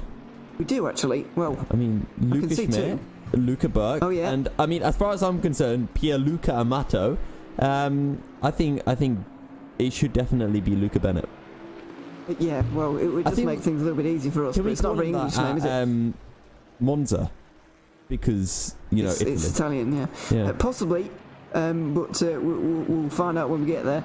As Leon Toki comes into the pit lane now from third position. The dice has been rolled then from Euronics, who really are now taking this race by the scruff of the neck just to try and throw off Musto, really, at this point. At the moment, Leon Toki wasn't closing in on the front two. He was losing time ever so steadily. His gap was about 6 seconds when he came in. So now with this undercut, they might be able to get even a little bit closer as Luca Burke pulls to the outside, tries to get through at Stowe on Simon Crane, but the Crane has just really defended very, very well throughout this stint, and now on a podium as it stands at the moment. It's not going to stay like that. He's still having to defend though with that Bentley. Takes it deep into the first part. This is going to end up being a poor exit onto the main straight. It's a good exit for Luca Burke. He's going to get up the inside into Vale. He's going to avoid that curve on the inside. Crane goes very wide, comes back on the track quite aggressively. Now they're going to go side by side into Abbey. Inside for Burke, and Crane holds it round the outside. Great defence from Simon Crane, but Luca Burke could still have the inside for turn 3, and now a cut across the nose there from Simon Crane. He looks like he's going to hold on to that position. He's going to get the exit through the loop. He's going to get a good exit now with a straighter exit and good traction. He's not quite got his nose up the inside for Aintree, but he's virtually pushing Crane through that corner, and now he pulls to the inside. Crane defending again, just drives his car down the middle of the road, forcing Luca Burke to make the moves, and unfortunately for him, he just can't make them at the moment. Simple Race Sancho absolutely stuck behind Paul Simsport as it stands. But it's not done yet. Luca Burke through Luffield. He's got a really wide entry, so he's got to get a great drive on the exit, and just watch Luca Burke as they make their way through Woodcote. Sean Bennett's picked up a drive-through penalty for the incident earlier on. That was with the number 22, which has now made a pit. Daniela Brambilla down in P18. As wide goes Luca Burke, still on the tail as they make their way into Maggots and Beckett's. But Luca Burke has been looking for a way through for over half an hour, probably about 40 minutes now, but still can't find a way through on that 52 car. That was the best chance I've seen him get with that exit off of the club chicane as Luke now gets into the slipstream once again, pulls to the outside. He has to go to the outside here because Crane is shielding the inside, but Burke's going to go to the inside at the very end now as Crane just pulled back to his racing line. Burke just went for it, and now we're going to see the two of them fight into the chicane once again. Maybe the outside again for Burke, but Crane is not going to repeat his mistake, surely, of braking too late. He nails the apex on this occasion, and I don't think Burke is quite going to be close enough. He just gives the Bentley a little love tap on the exit, but nothing doing there, and this is all allowing Luke Bennett to catch up to both of them, and that is not good for either of them, really. This two-car battle is already complicated enough. Bennett is just going to make things even more difficult. Yep, indeed he is. And I just want to take a quick look at Marco Page as well. I want to compare lap times between Marco Page and Luca Schmidt and Pierluca Amato and see if Marco is putting in lap times that could actually pull off the undercut for Euronics, because if they are, Mazda are going to be finding themselves in a very, very tricky situation. Yeah, they are, and it's going to be extremely difficult to manage with two cars versus one, effectively, which is going to make their life very difficult, and the championship fight is going to get ever more intriguing as this race continues on. As it stands at the moment, I was refraining from using this phrase a little bit earlier on, but I've lasted 55 minutes and I don't think I can take it anymore. So as it stands at the moment, Luca Schmidt and Tim Yarshall would actually move themselves ahead of Musto by just 1 point heading into the final 2 rounds. So this result at the moment for us is actually a good result, because it means that the gap is only going to be 1 point in the final 2 rounds, which is very, very good for us anyway. It's going to be ever more nerve-wracking for these guys, though. Yeah, it really will be. And that championship is going to be so, so close as Luca Burke. He's getting so close to Simon Crane as they make their way through Brooklyn. He's pretty much on the rear end of the Aston Martin. 2 British-made cars at a British circuit on the hanger straight. Here we go. Can Luca Berg pull it off? He takes a look to the inside. He's sliding up the inside of the Aston Martin into Stowe corner. And I think this is closer than he has been all race long. He's pretty much rubbing wheel to wheel with Simon Crane as they make their way down the Vale in towards the club corner. Once again, Luca Berg on the outside. He'll look for the cutback. Can he find anything on the exit of a club? He's right on the rear end of Simon Crane, rubbing on that rear bumper, but he's not going to be able to find anything once again. Simon Crane, great defending once again. I've no idea how he managed to hang it round the outside at Stowe there. I was sure he was going to lose the position. I was actually thinking that Burke was going to just drift into Crane there. He was looking like he wasn't quite holding his line for a brief moment, but great respect between the two of them as they've been battling for so long, almost the whole of this stint. Is anybody going to take the initiative and go into the pit lane on this occasion? We'll wait and find out. Some guys down the further back in the order have taken the initiative and gone into the pit lane, but Luca Burke might not need it at this rate. Crane might be under a little bit more pressure. The leaders are in, but Burke is going to try and seize the opportunity now into Brooklands down the inside. Very close between the two Bentleys at the moment. Crane held it round the outside for the first part and giving Luca Burke the outside for the second exit. part. Oh, contact! And they're round for Simon Crane. That's such a shame to see that battle end in tears in the end. It's actually going to be Luke Bennett who's going to take the lead of this race as the two leaders have come in. We're just going to watch that for a moment because this could be an extremely interesting battle on pit lane with Lucas Schmidt swapping out for Tim Yarshall and Pierluca Amato swapping out for Tiziano Brioni. Yeah, Marco Page is starting to go really quick right now as well. Last time round, he was about half a second slower than the two leaders, but now he is really finding time, almost getting a second quicker. So he's probably going to bring that gap down to about 5 seconds or so, but it won't be close enough for Lucas Schmidt, Pierluca Amato riding on board with Luca, who is now Tim Yarshall as that driver switch has been made. And we see one of the cars pulling away. I think that's Musto, who have gone completely now. I think that's Tiziano Brioni, and it is. So Brioni has got the big jump on there. Tim Yarshall, who was not really sure how he was so far down in the end, but I think Marco Pajic has actually got out ahead here. I'm just going to see where Marco Pajic is, and he has not. So Marco Pajic is still behind, just behind his teammate incidentally. So it looks like Musto have really had a fantastic pit stop there to get themselves out ahead in the net race lead. It's still saying Pierluca Amato on my screen. There we go, it's switched to Tiziano Brioni. For a second I thought they hadn't made a driver change and I was getting very, very worried, but that is a big move for Musto. And sure, it doesn't mean that championship gap is going to get extended, but I actually think it makes things a little bit more interesting in terms of the championship overall. But wait, Tim Yarshall's still in the pit. Tim Yarshall's still there. I don't know why he's still there, but he's dropping down the order ever more quickly, and he's still in the pit lane. Oh dear, oh dear, oh dear. Not this sure. Is championship defining almost here. So massive. It's not a disconnection. But what is going on for Euronics? He's still sat there. That is absolutely heartbreaking for Euronics. That's pretty much them. They're down in P14. And even if they get out now, they'll have a chance of picking up some points, but nothing more. And there we go. That is it over for Lucas Schmidt and his teammate Tim Yarshall. It's practically a free 25 points right now for Tiziano Brioni and Musto, and it means their championship gap is going to be at about 31 points at the end of this race. With the 2 races remaining, it's going to be practically impossible for Euronics to take this unless we can see the drive of Marco Page's life to take that win away from Tiziano Brioni. It's going to have to be a huge drive for him to do that, and it would help his teammates out immeasurably, really, to close that gap by 7 points. But it's going to be a big drive from Marco Pajic if he wants to do that. Ross McGregor just comes into the pit lane, and we're now waiting for the top 6 to also pit.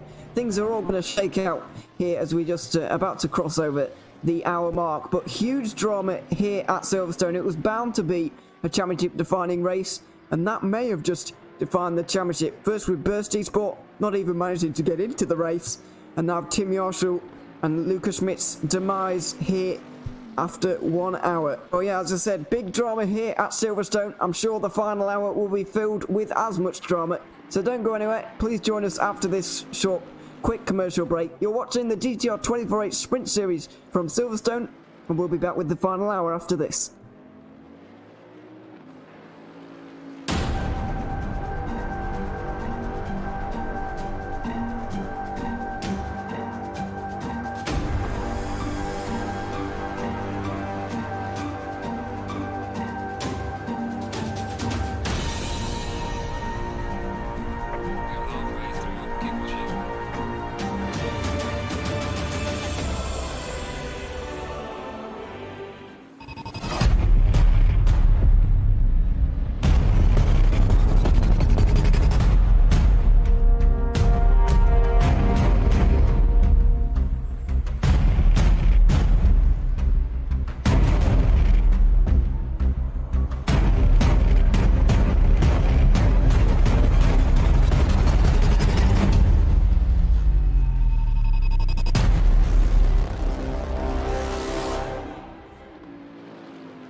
Games? Do you like esports?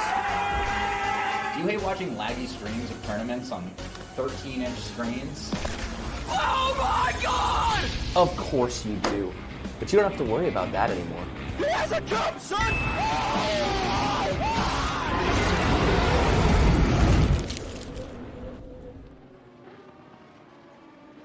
Simplexity is a Danish designer and manufacturer of high-grade sim racing platforms. Their 3 different levels of platforms come in a variety of colors and configurations. Choose from the V4, built from 40 by 40mm extruded aluminium profiles, the V8 built from 80 by 40mm profiles, and the high-tier V12 built from 160 by 40mm extruded aluminium profiles. Prices range from 470 to 750 euros. Go to facebook.com/simplexity.eu and start a messenger chat to inquire more about the options for colors and customization.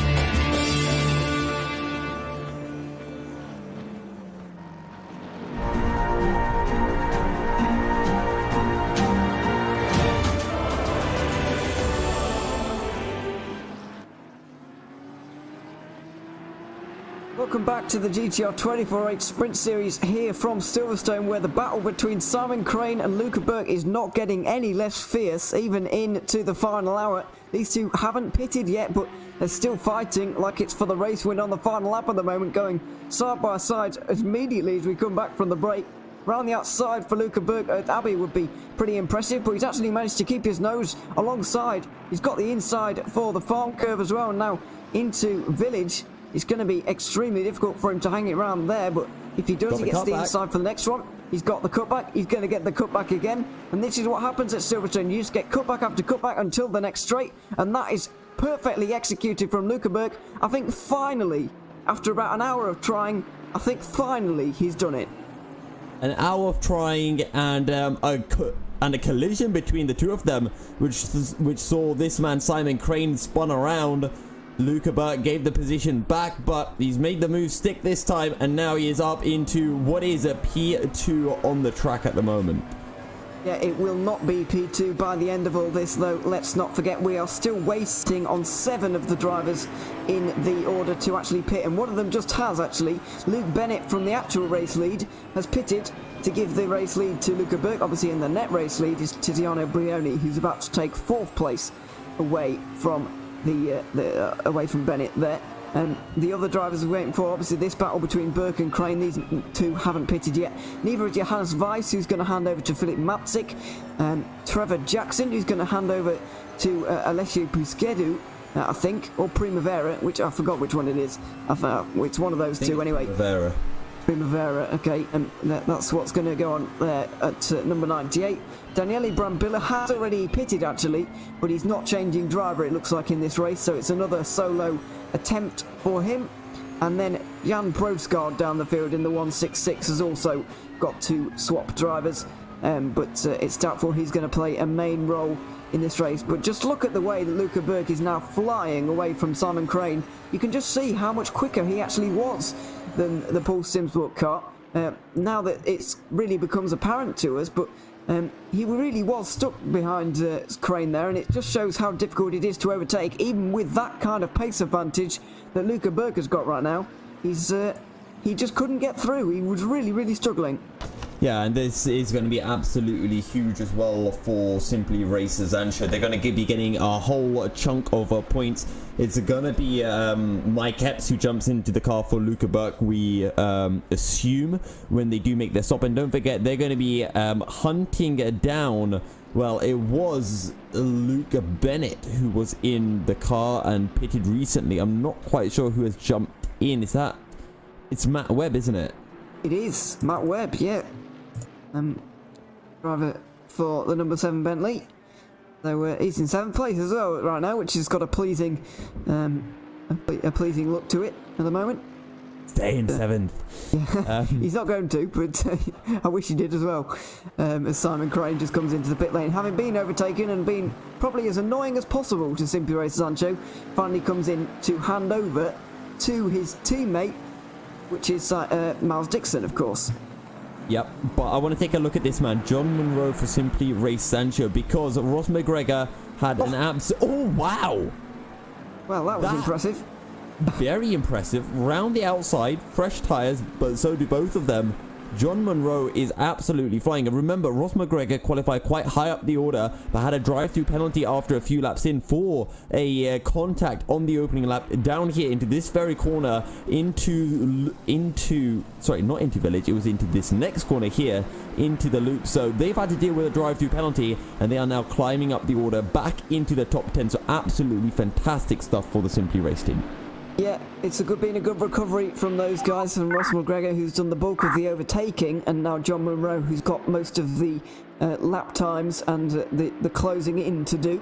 We've got Michi Hoyer next up on the list, the FSR World Championship race winner, which he claimed earlier on this season, which is, or earlier on this year, should I say.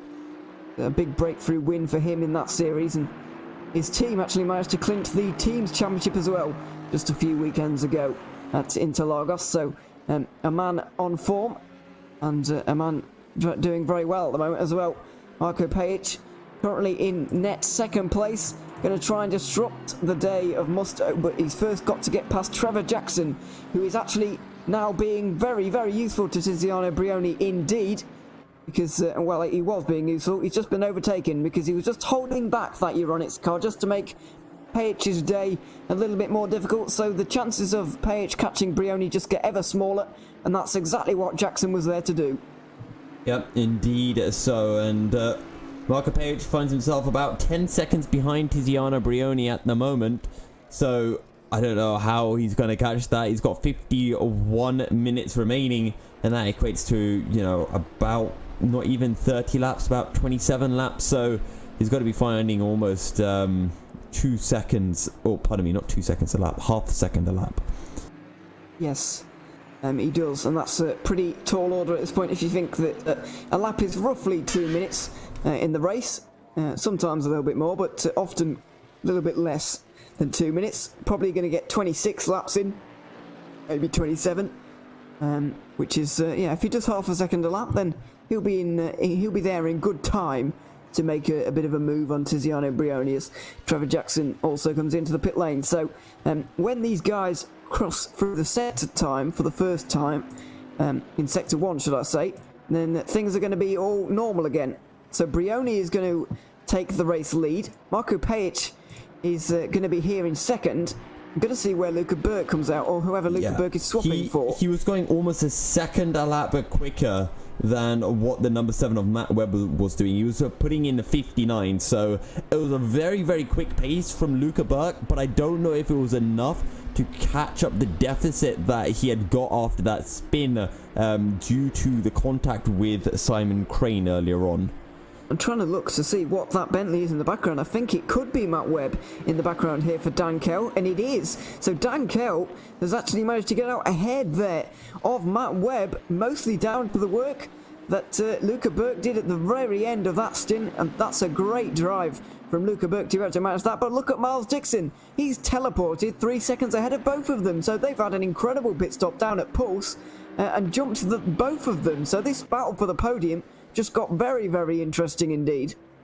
So, that is really bizarre. It's exactly the opposite of how we thought these three would come out. So, well, I guess Miles Dixon has put in some absolutely phenomenal laps for Pulse, and it must have been a great in-lap, great out-lap, must have absolutely nailed that braking point for the pit limiter. So, fantastic stuff from Pulse SimSport, and now Dan Kell and the number 15 of Simply Race and Show, they've got it all to do again. Yeah, I don't think we can underestimate the time that you can gain throughout a pit stop, even just the braking and accelerating part, mostly the braking of course, but if people don't often think to practice it, but if you do practice it, it could gain you a second in the race, and if you're right up behind someone trying to jump someone in the pit lane, then you actually practicing that could be the difference between you getting that undercut or not jumping them in the pit lane at all. So yes, it's hard to really grasp, but it's important not to underestimate that kind of advantage that you can gain. Unfortunately, it doesn't look like Luke Bennett, even though he had a fantastic debut drive in this series, and he did really, really well for a debut driver, as I say, but unfortunately lost quite a lot of time in that pit stop. Not entirely sure if it was down to the pit stop itself, or the in-laps, or the out-laps, or what entirely was going on there, but it's unfortunate for them for that to end in that way, and they're down to indeed 5th position now, behind Miles Dixon and Dan Kell. Yeah, and I think I remember watching a video from Max Benecke, which was how to get good at, which was, you know, how to improve to get better at endurance racing, and the entire video, a 10-minute video, was all on perfecting your pit stops. And Max was just saying, you know, you guys, you try to find 1/10 a lap, learn how to do a pit stop and find, you know, 2 seconds, you know, learn how to abuse that pit limiter, learn how much extra speed you can take, etc. And it was quite an interesting watch. So, well, it seems that the number 52 of Pulse SimSport maybe had a quick look at that video, because either way, they nailed their pit stop and they found, you know, a good more than 4 seconds over Dan Kell and the number 15 of Simply Race and Show. And that's despite Luca Burke putting in some really, really quick lap times.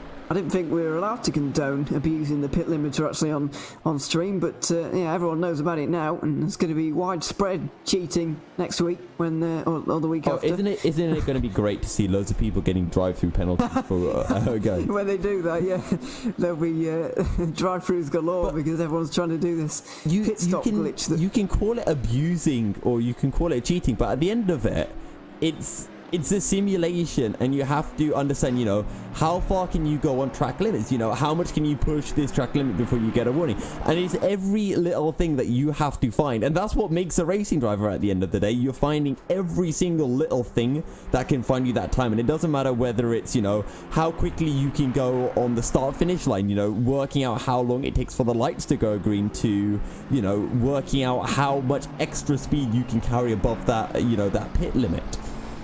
Here's an idea, by the way, because we're simply in a sim and it's not really real life and nobody's lives are in danger. Why don't we have the option in any game or any sim to actually just remove pit lane speed limiters and penalties altogether, just to see what would happen? It reminds me of a game I used to play in Grand Prix 2, where you'd have a pit limiter, but it would automatically slow your car down. So what you do is you go to a track like Monza, where you come out of Parabolica, you're going flying, and you would just come into the pit, and it would just absolutely slam the brakes on. But if you were driving something at that point, the Williams, which had the earlier pit stop, you would just go flying past the pit box. So it was always best to have a team like I can't remember, you know, something like Minardi, that was all the way at the end, or Ligia, I think it was called, and you just fly down the pit lane, and you gain so much time as a result. It was ridiculous. Yeah, I see what you mean now about that. Yeah, it's, thankfully we don't have that to contend with. Obviously these guys don't have that artificial assist, but Matt Beavis at the moment just seeing a little battle at the moment with Jacob Anderson, who's in the 1-2-2, taking over from Sean Bennett, and that's been a pretty poor pit stop for those guys as well, because Bennett was comfortably inside the top 10 not so long ago, and well, actually he did have a drive-through, actually, that's why he's so far down, but Matt Beavis has made light work of him, taking over from Simon Marshall, of course, and Beavis is into 13th. He's got 18 seconds to catch up to Primavera, who did indeed get into that number 98. And I think Primavera, we want to watch in this stint. I think he might be able to close down Richard Schaefer and maybe even Daniel Fromelt or Daniele Brambilla as well. I think Primavera might enjoy this Bentley just a little bit more than Trevor Jackson did.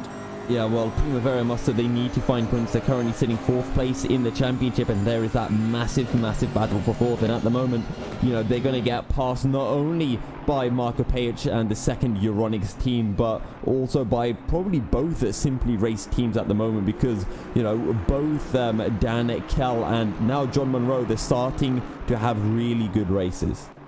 Yeah, they are. I think it's worth actually, because we've got the situation that we have at the front of the field at the moment with Musto taking commanding 31-point lead as it stands into the final couple of rounds. I think it's worth actually taking a look at this battle for 4th position and actually seeing really what's going on down there. So number 98, as you mentioned, not going to score any points at the moment, which is bordering a bit of a disaster for those guys at the moment, particularly how they've been comparing themselves throughout the first part of this season, getting 2nd at Zolder, 3rd at the Hungaroring, sorry. Great results for those guys throughout the season, but they've really tailed off towards the end. And Simply Race number 23, John Monroe at the moment, picked up a little bit throughout this stint, so I think he's going to be 4th. And then the 566 is 11 or further 10 points back, and they're gaining 8 points, and they're actually gaining 4 points on the 23. So things hotting up for the 4th place in the championship, and I think it's worth just reminding ourselves of that as we continue on with this race, because it is a battle for position in the championship, and it is interesting to watch how that kind of ebbs and flows, as well as the leading battles, of course. Yeah, and, you know, speaking of that leading battle as well, the championship is not over yet. We've already seen so many issues for Musto. You know, not too long ago, it was Bathurst. Well, I say not too long ago, it was almost 3 months ago. But, you know, Musto involved in that incident, and as a result, they picked up no points, no fault of their own. Something like that could happen again. We've seen for Euronics the drive-through penalties that have really affected them negatively. And, you know, even if we go back to the last race 2 weeks ago, Musto, they didn't make the right strategy call. They pitted, but they didn't switch tyres, and it costed them so many points. 2 races left. This championship is not done yet. No, it isn't, and it's really great to see how this championship has changed over the season. We saw at the start that Burst Esport, despite having a pretty poor first round at Spa, where they only finished 6th, they had a great next couple of races, winning 3 out of 4, actually, all the way up to Bathurst, and they were looking red-hot favourites for the championship. I mean, by that point, they had nearly 100 points. They had 95 points, and the Euronics 57 were barely on 50. They had a huge lead on those guys, and it was really kind of strange to see the championship at that point. Looking back on it now, it looked like a strange championship at that point. Burst Esport, red hot favourites to win at halfway. Musto then started to make a little bit of progress, few inroads by taking those 2 race wins in a row at Suzuka and Laguna Seca, and they really started to close in as Burst Esport really started to become off colour 2/3 in a row, and they started to lose their form a little bit, and then a non-start at Kyalami and no points at the Nürburgring. The wheels were really starting to fall off for them, and it's just totally collapsed for them today, I'm afraid. We believe it was a disconnection that has forced them out of this race and didn't even start in the end, and that's the 3rd no points in a row for Burst Esport. So Musto have really taken control of this championship, but as we were saying coming into this round, we said that Euronics really had the championship, or one hand on the championship, despite being behind, such as their momentum coming into here. We didn't see a way they could lose it.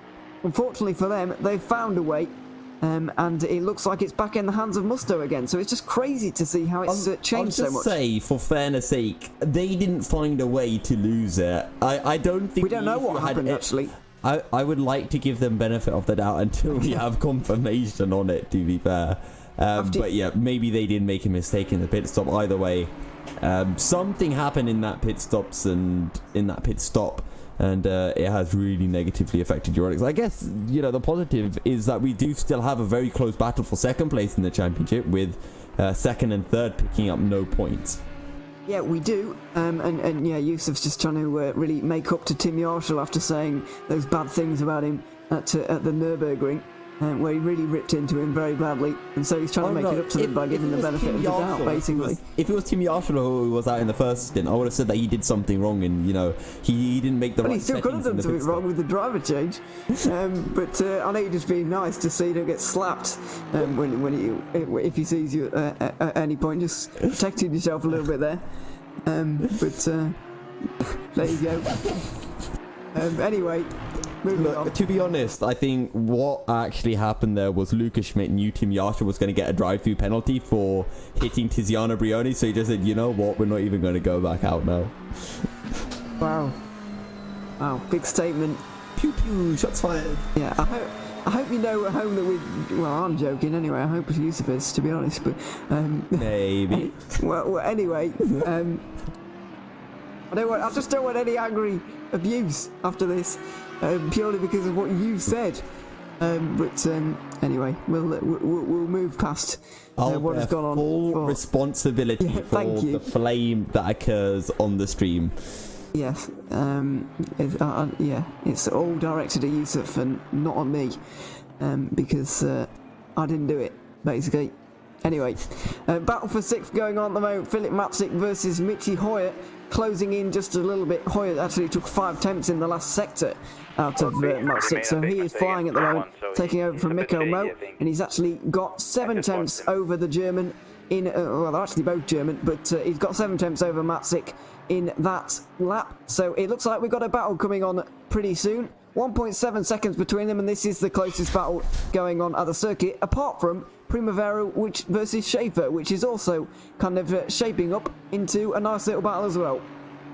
Yeah, Primavera slowly closing in onto Richard Schaefer, and I'm just taking a look. Last time round, half a second was the amount that Daniela Primavera was able to find, and don't forget, this is for P11, and then Dan Frommel is only a little bit further up the road, and that is for the final point. And we know how crucial each of these points are in the battle for 4th place in the championship. Just taking a look as well at John Monroe, he hasn't really been able to find any inroad onto Michi Hoyer. In fact, he lost half a second last time round onto the number 63. Yeah, I was actually expecting a little bit more from John Monroe in that stint there. I thought he was going to close in as well, but Hoyer is showing that he is a very, very fast driver indeed. A little bit underrated in this series, I think, because with all due respect to Mikko Mo, he's not quite as quick as Hoyer, so if there were 2 Hoyers in that car, I think they'd be very much up towards the 4. And don't forget, that is a Burst Esport car. I know it says R Motorsport on the graphics here today because they're in an R Motorsport livery with the 63 there that is run in real life, but that is a Burst Esport affiliated car. Burst Esport Hungary.dk, that's their team name, and they've had a pretty dreadful season so far, not even able to break into the top 6. They have found themselves in 12th position in the championship, but still going late on in the season and looking like they might even be able to get into that top 6 today if they can get past Matzik here. Ewan, quick question. Do I also have to take responsibility for the flame towards Mikko Mo? No, that's well, I was trying to be nice, but you just can't really criticize someone with being nice, can you? It doesn't really sound right. I just embrace it. I just say, no offense, but you're slower, whoever it is. But that, oh wow, Ewan, I think I'm rubbing off on you. I'm rubbing off on you a bit too much. The problem is with criticising and abusing people on this particular series, GTR24, is that the possibility of us actually seeing them in person is quite high, and I'm not willing to take that risk, I'm afraid. I'm just gonna get to Denmark for the live stream, and while we're commentating on the live stream, people will just see Tim Yarshall standing over me and Mikko Mo just standing behind you with these evil glares in their eyes. and there will be eggs everywhere and all sorts. It's not going to be very nice. So I'm just trying to keep it civil and trying to keep it civilized and avoid all eggage when in Denmark. But anyway, we'll quit criticising people now and just comment on the battles at the moment. Matzik versus Hoyer and Primavera versus Schaefer, both looking like they're going to be good battles. Brodsgaard and Salsgaard also closing in on each other as well. So it's not like we've got nothing to watch here in the final half an hour or final 35 minutes of this race. It's still interesting battles going on everywhere on the circuit, even if they're not for the race lead. It's still very important and very entertaining indeed as well to watch. Yeah, and I'm just taking a look at John Munro as well now, because now that Michi Hoyer has closed in onto Philip Matzik, and Michi has a little look down into Brooklands, won't be able to make anything work. But John Munro is now going a fair bit quicker than the pair of them. We'll see what it is last time round, or next time round, because last time round it was 4/10 he took out of Philip Matzik. So they make their way through Luffield and through Woodcote now. Philip Matzik, what will it be across the line? It's a 2:01.3. Michi Hoyer a 2:03. And what will John Munro do? A 1:59.6, so 1.5 seconds quicker. That gap is dropping, and we're going to be getting a three-way battle for 6th place in maybe about 10 minutes time. That was nearly the fastest lap of the race. Only Tiziano, the fastest lap on the last lap of everybody, if you see what I mean. Brioni was the only one to be faster by just 0.3 of a second. So Munro is flying here, and it is a very good time to be going that quickly, because these two are going to be fighting before long. That's going to slow them up even more. Munro's going to be able to make bigger footsteps towards getting 6th position here. Matzik maybe having to start thinking about defending and looking in the mirrors to see where Hoyer is and where this Aston Martin is going to be placed. Nowhere down into the chicane, though. Not going to go for that dive here at the chicane. And we're going to come out of it onto the main pit straight now. And no opportunities yet for Hoyer, but he's definitely making some progress and starting to look quite threatening. Something else I want to bring up as well is, speaking of fast lap times, Daniela Primavera and Richard Schaefer in the 59.7s, 59.8s. They're gaining about a second a lap onto Daniel Frommelt in P10. So watch out for that as Michi Hoyer goes down the inside and he'll pick up a P7 nice and, or P6 nice and cleanly on Philip Matzik. He does indeed. Nice easy move there, really, and Matzik was really able to facilitate that one. He didn't fight that too hard, really making things a little bit easy. I don't want to say easy, but it was. He didn't just turn in on the Aston Martin, which I'm very glad to see, indeed. So yeah, that position has been reversed in the favour of Michi Hoyer now, who's now in 6th position. We'll see if John Munro can catch Philip Matzik, because those two are in that big fight for 4th in the championship, and it could be important in the end. But further down the field, looks like Daniele Primavera is just starting to lose a bit of his pace. He closed right up to Richard Schaefer, and he was closing very quickly as well, but since he got onto the back of him, couldn't really get through. So we might have to wait a little bit longer for that one. Meanwhile, Hinsai and Jan Brodsgaard going side by side into Stowe. Brodsgaard has given him the widest berth I think I've ever seen there. Hinsai is up a position, and Brodsgaard just gets out of the way for one of the Bentleys, who I bet he didn't realise was actually 4th position, because he's just let another one through there, I think. Also, Ewan, I learned something when I went to Denmark. You won't believe that, but I actually learned something when I went to Denmark. Do you want to know what that is? Oh, go on, yeah. So apparently, it's not pronounced guard, it's pronounced gore. Right, people? What? Yeah, it confused me. It's gore. I don't know why. So it's actually... That is not what the letters say, though. Exactly. So it's Brod's gore and Sal's gore. Oh, it's like a double L in Spanish, isn't it? It just doesn't make sense at all. But it's just the way it is. Well, that's going to get some getting used to, isn't it? Oh, God. All this time when they've been talking in football about Jesse Lingard, it should be Jesse Lingard. Well, he's not Danish, is he? So I don't think that quite applies. Yeah, I see what you mean. It does certainly change the way I look at this field. Looking at guys like Brodsgaard and Salsgaard, it just sounds weird. God is so much better. You should all change your names. And I agree. Yeah, it sounds way better. Make it more anglophone. But anyway, it's the way it is. down there, and we'll try and pronounce them right. I apologise to all the Danish people who are watching these streams and have watched the streams over the weeks we've been doing this series and have been totally cringing at our terrible pronunciations. Don't blame yourself over this. Blame Peter. We've been here for so long, and Peter hasn't actually told us. He didn't say anything actually. So yeah, send your complaints in to Peter. And I'll dodge that one as well. So that's more. It was my co-commentator at the 24 Hours of Matsusaka, Christian, because he was then he told me when I first said God, he was like, no, it's Gore. And I was like, oh, thank you. And then I looked at Peter and I asked him, why haven't you told me this? And Peter pretended that he was busy with some productions. So, yeah. That's shocking, really. But no, it's it's all right, really. Obviously, we're not going to have a clue. But anyway, now we've rambling on about people changing names and wishing they had changed their names to make things a bit easier for us. We're going to take a short break now, and we'll bring you the final half an hour, just under, of this race, totally uninterrupted and ad-free to the flag here as Brioni leads at Silverstone for the GTR24H Sprint Series here for round number 10. We will be back in a moment with the final half an hour.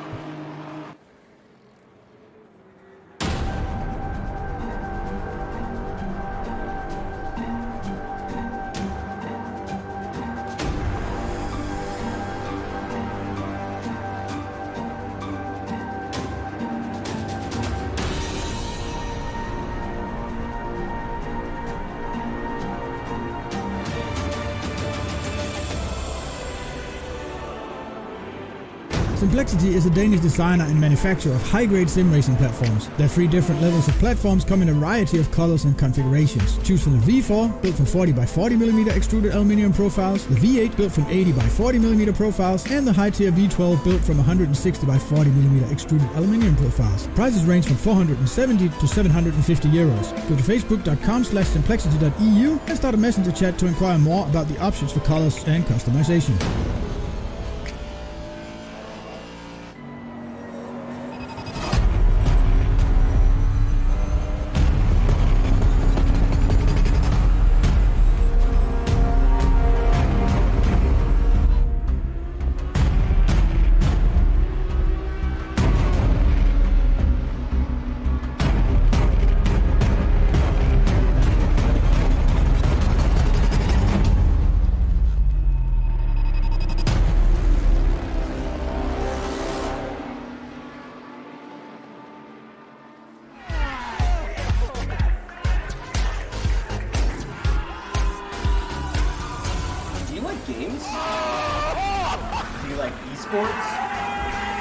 Do you hate watching laggy streams of tournaments on 13-inch screens?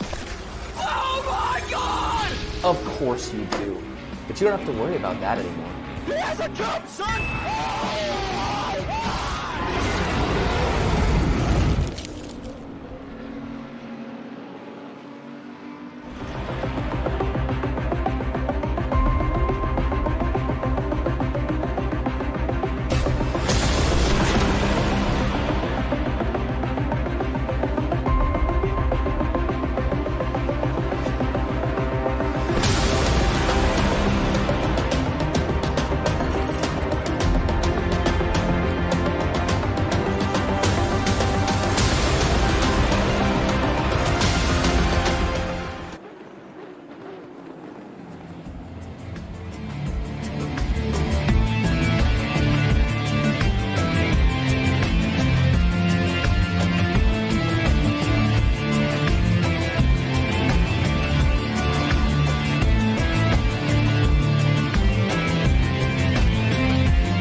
Welcome back to the GTR24H Sprint Series here at Silverstone, where we still have battles developing, despite the fact that Tiziano Brioni has got a commanding lead at the front of the field at the moment from Marco Pajic, who is trying to chase him down, but it looks like he just can't at the moment. Dan Kell is catching Miles Dixon for the final podium spot at the moment, so that is one to watch in the final minutes of this race, and this three-car battle for the final point-paying position between Frommel, Schaefer and Primavera is a very interesting one as well.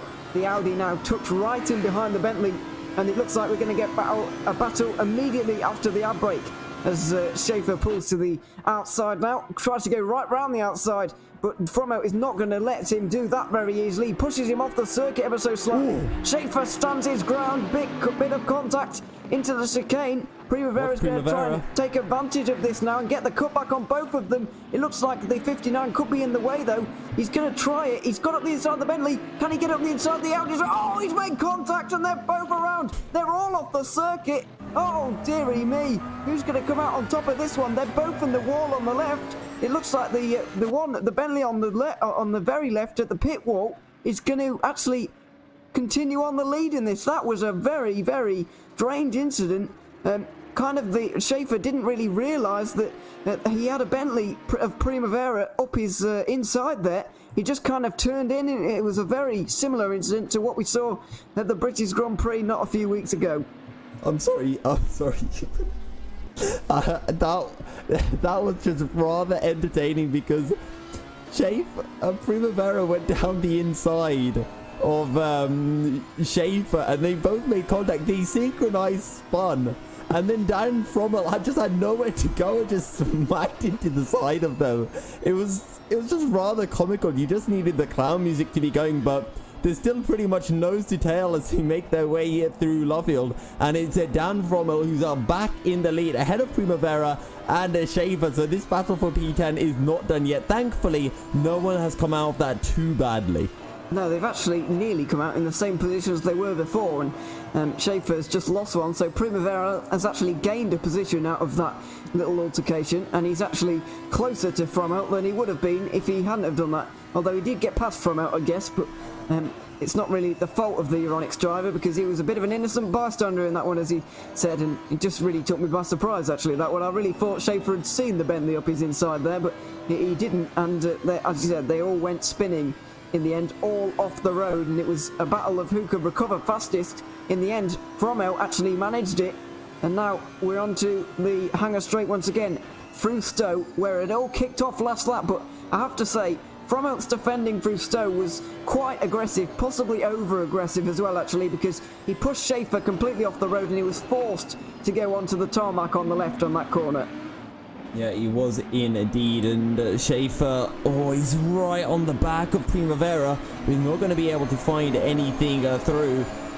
Is there anything Primavera can do as the Audi really closes in down towards Abbey? Also want to give a quick shout out, Tiziano Brioni lapping about 2 seconds a lap quicker right now than Marco Pajic. He is absolutely flying, is the Italian.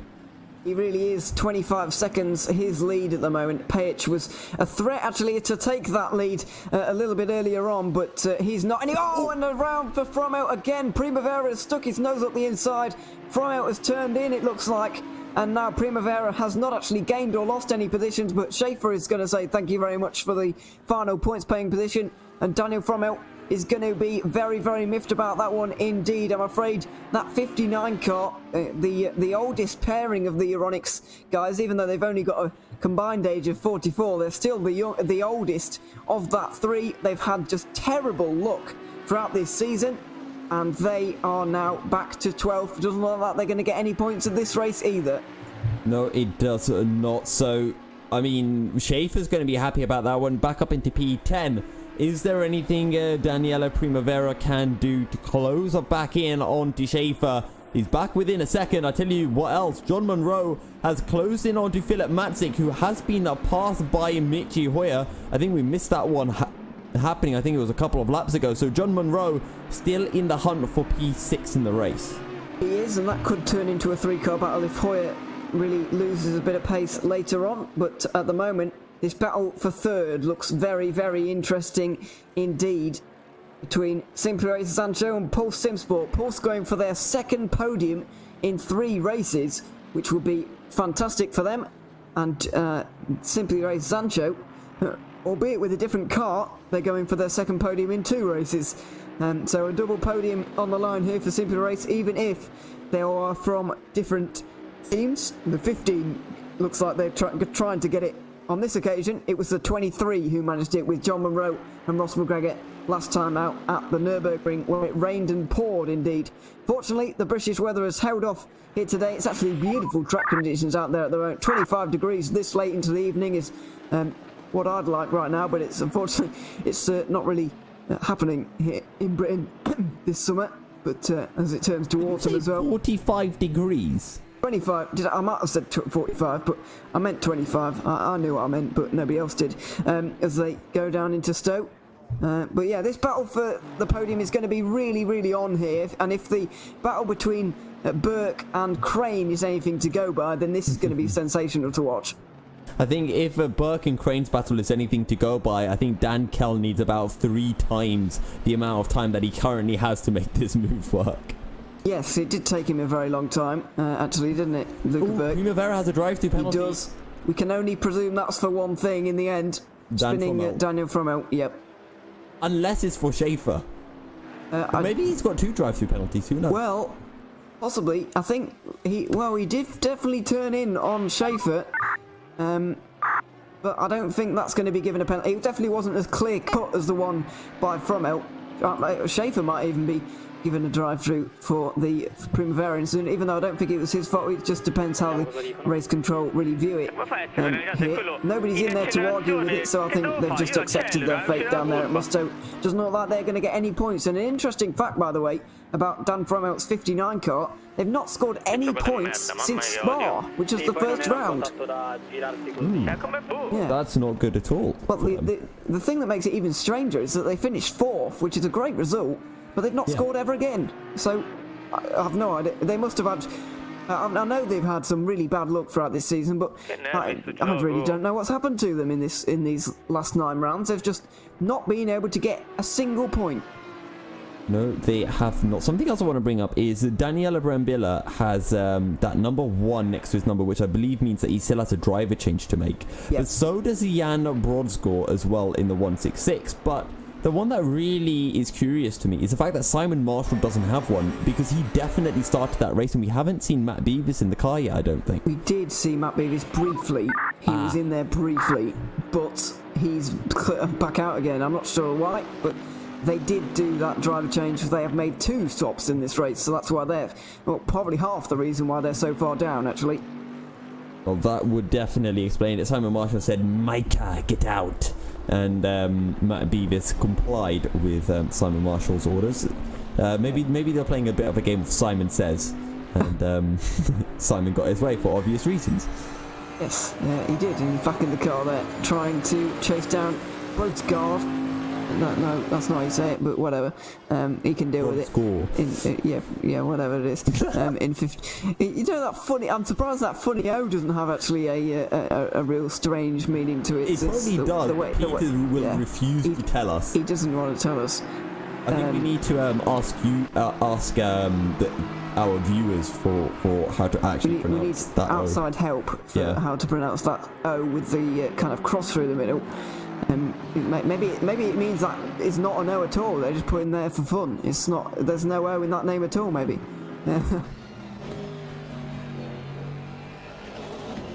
Okay. But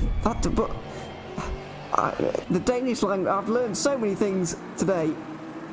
Oh my word! This is. I thought Danish you was got an attack of some sort. It was just like, no.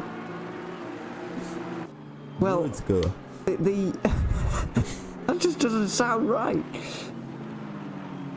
Oh right, I like there you go. Well, what is Sal's in Danish, Peter? What kind of farm is a Salsgård? Sal's farm. So, yeah, I don't know. Goodness me. Well. Yeah, we're learning things. Well, I'm learning a lot of things tonight. Anyway, I'm just learning that the Danish language gets more confusing the deeper you go into it, and I wish to go no deeper. and ruin my pronunciations of any other name. So I'm going to find out that Jakob Andersson's name is totally, completely different to what I think it is. So I'm just not going to. It's actually Johnny Sender. Yeah. Yeah, I'm sure it is.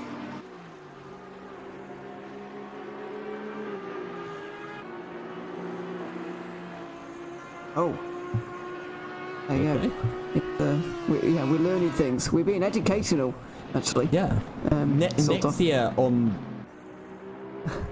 Next year on the GTR 24-hour sprint series, an entire field of Danish drivers for us to get used to. God, please no.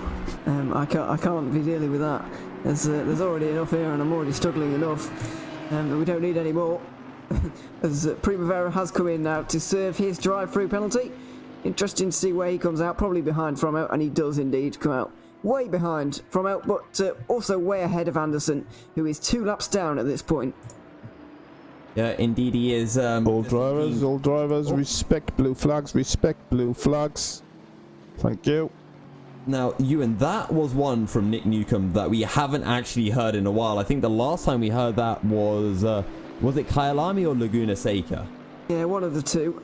Definitely at Laguna Seca, maybe at Kyalami as well, but things have been getting a little bit better actually in terms of the blue flags recently. However, I'm not sure who that was actually directed. Normally you can tell it was directed at somebody because somebody's been a bit of a nuisance.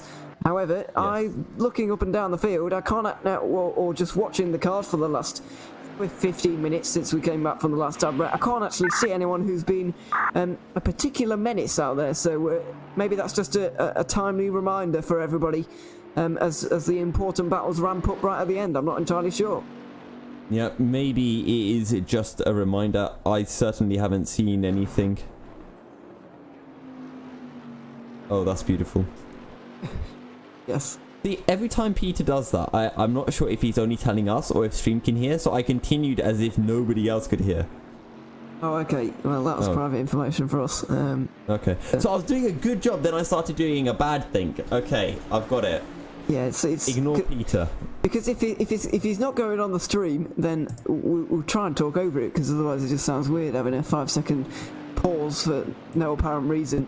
However, if he's on stream, then don't want to just keep talking because that's just rude, isn't it? So, yeah, we'll try to work that one out. It's difficult, but this battle now is starting to get a little bit difficult for Miles Dixon in his defence of third position. Dan Kell now really starting to apply the pressure. Good run out of the loop there, but he actually didn't maximise it. He got a great line, but not quite the traction that he wanted. Is he going to dive it at Brooklands? I don't think he is, and he doesn't on this occasion. So sticking behind for another attempt. And meanwhile, I've just noticed this. For the first time this season, we've still got all of the top 10 on the lead lap. And I think we're going to get the most cars finishing on the lead lap that we've had all season. Yep, potentially so. And don't forget, this battle for P3 right now will determine who will be sitting in 4th place in the championship coming out of Silverstone. So it is that close. Actually, never mind. Ignore what I just said. That's just not true. There's a point. There's a point in it. If Simply Race do come out on the top, they will be 2 points behind. Actually. Yeah, sorry, never mind. The 52 of Pulse and Sport are a bit too far back to jump up into 4th, but they'll be right up in the battle for 4th place, I tell you. Yes, they will. Yusuf's maths is not really working again for the second round in a row. After misleading us for the whole of last race, he's now reserving it for the final 12 minutes of this one, which I'm thankful for. You're not going to believe this. Triple A, they've won the championship. Despite not being here for a long time, as Dan Kell goes around the outside or tries to of Miles Dixon through the chicane there.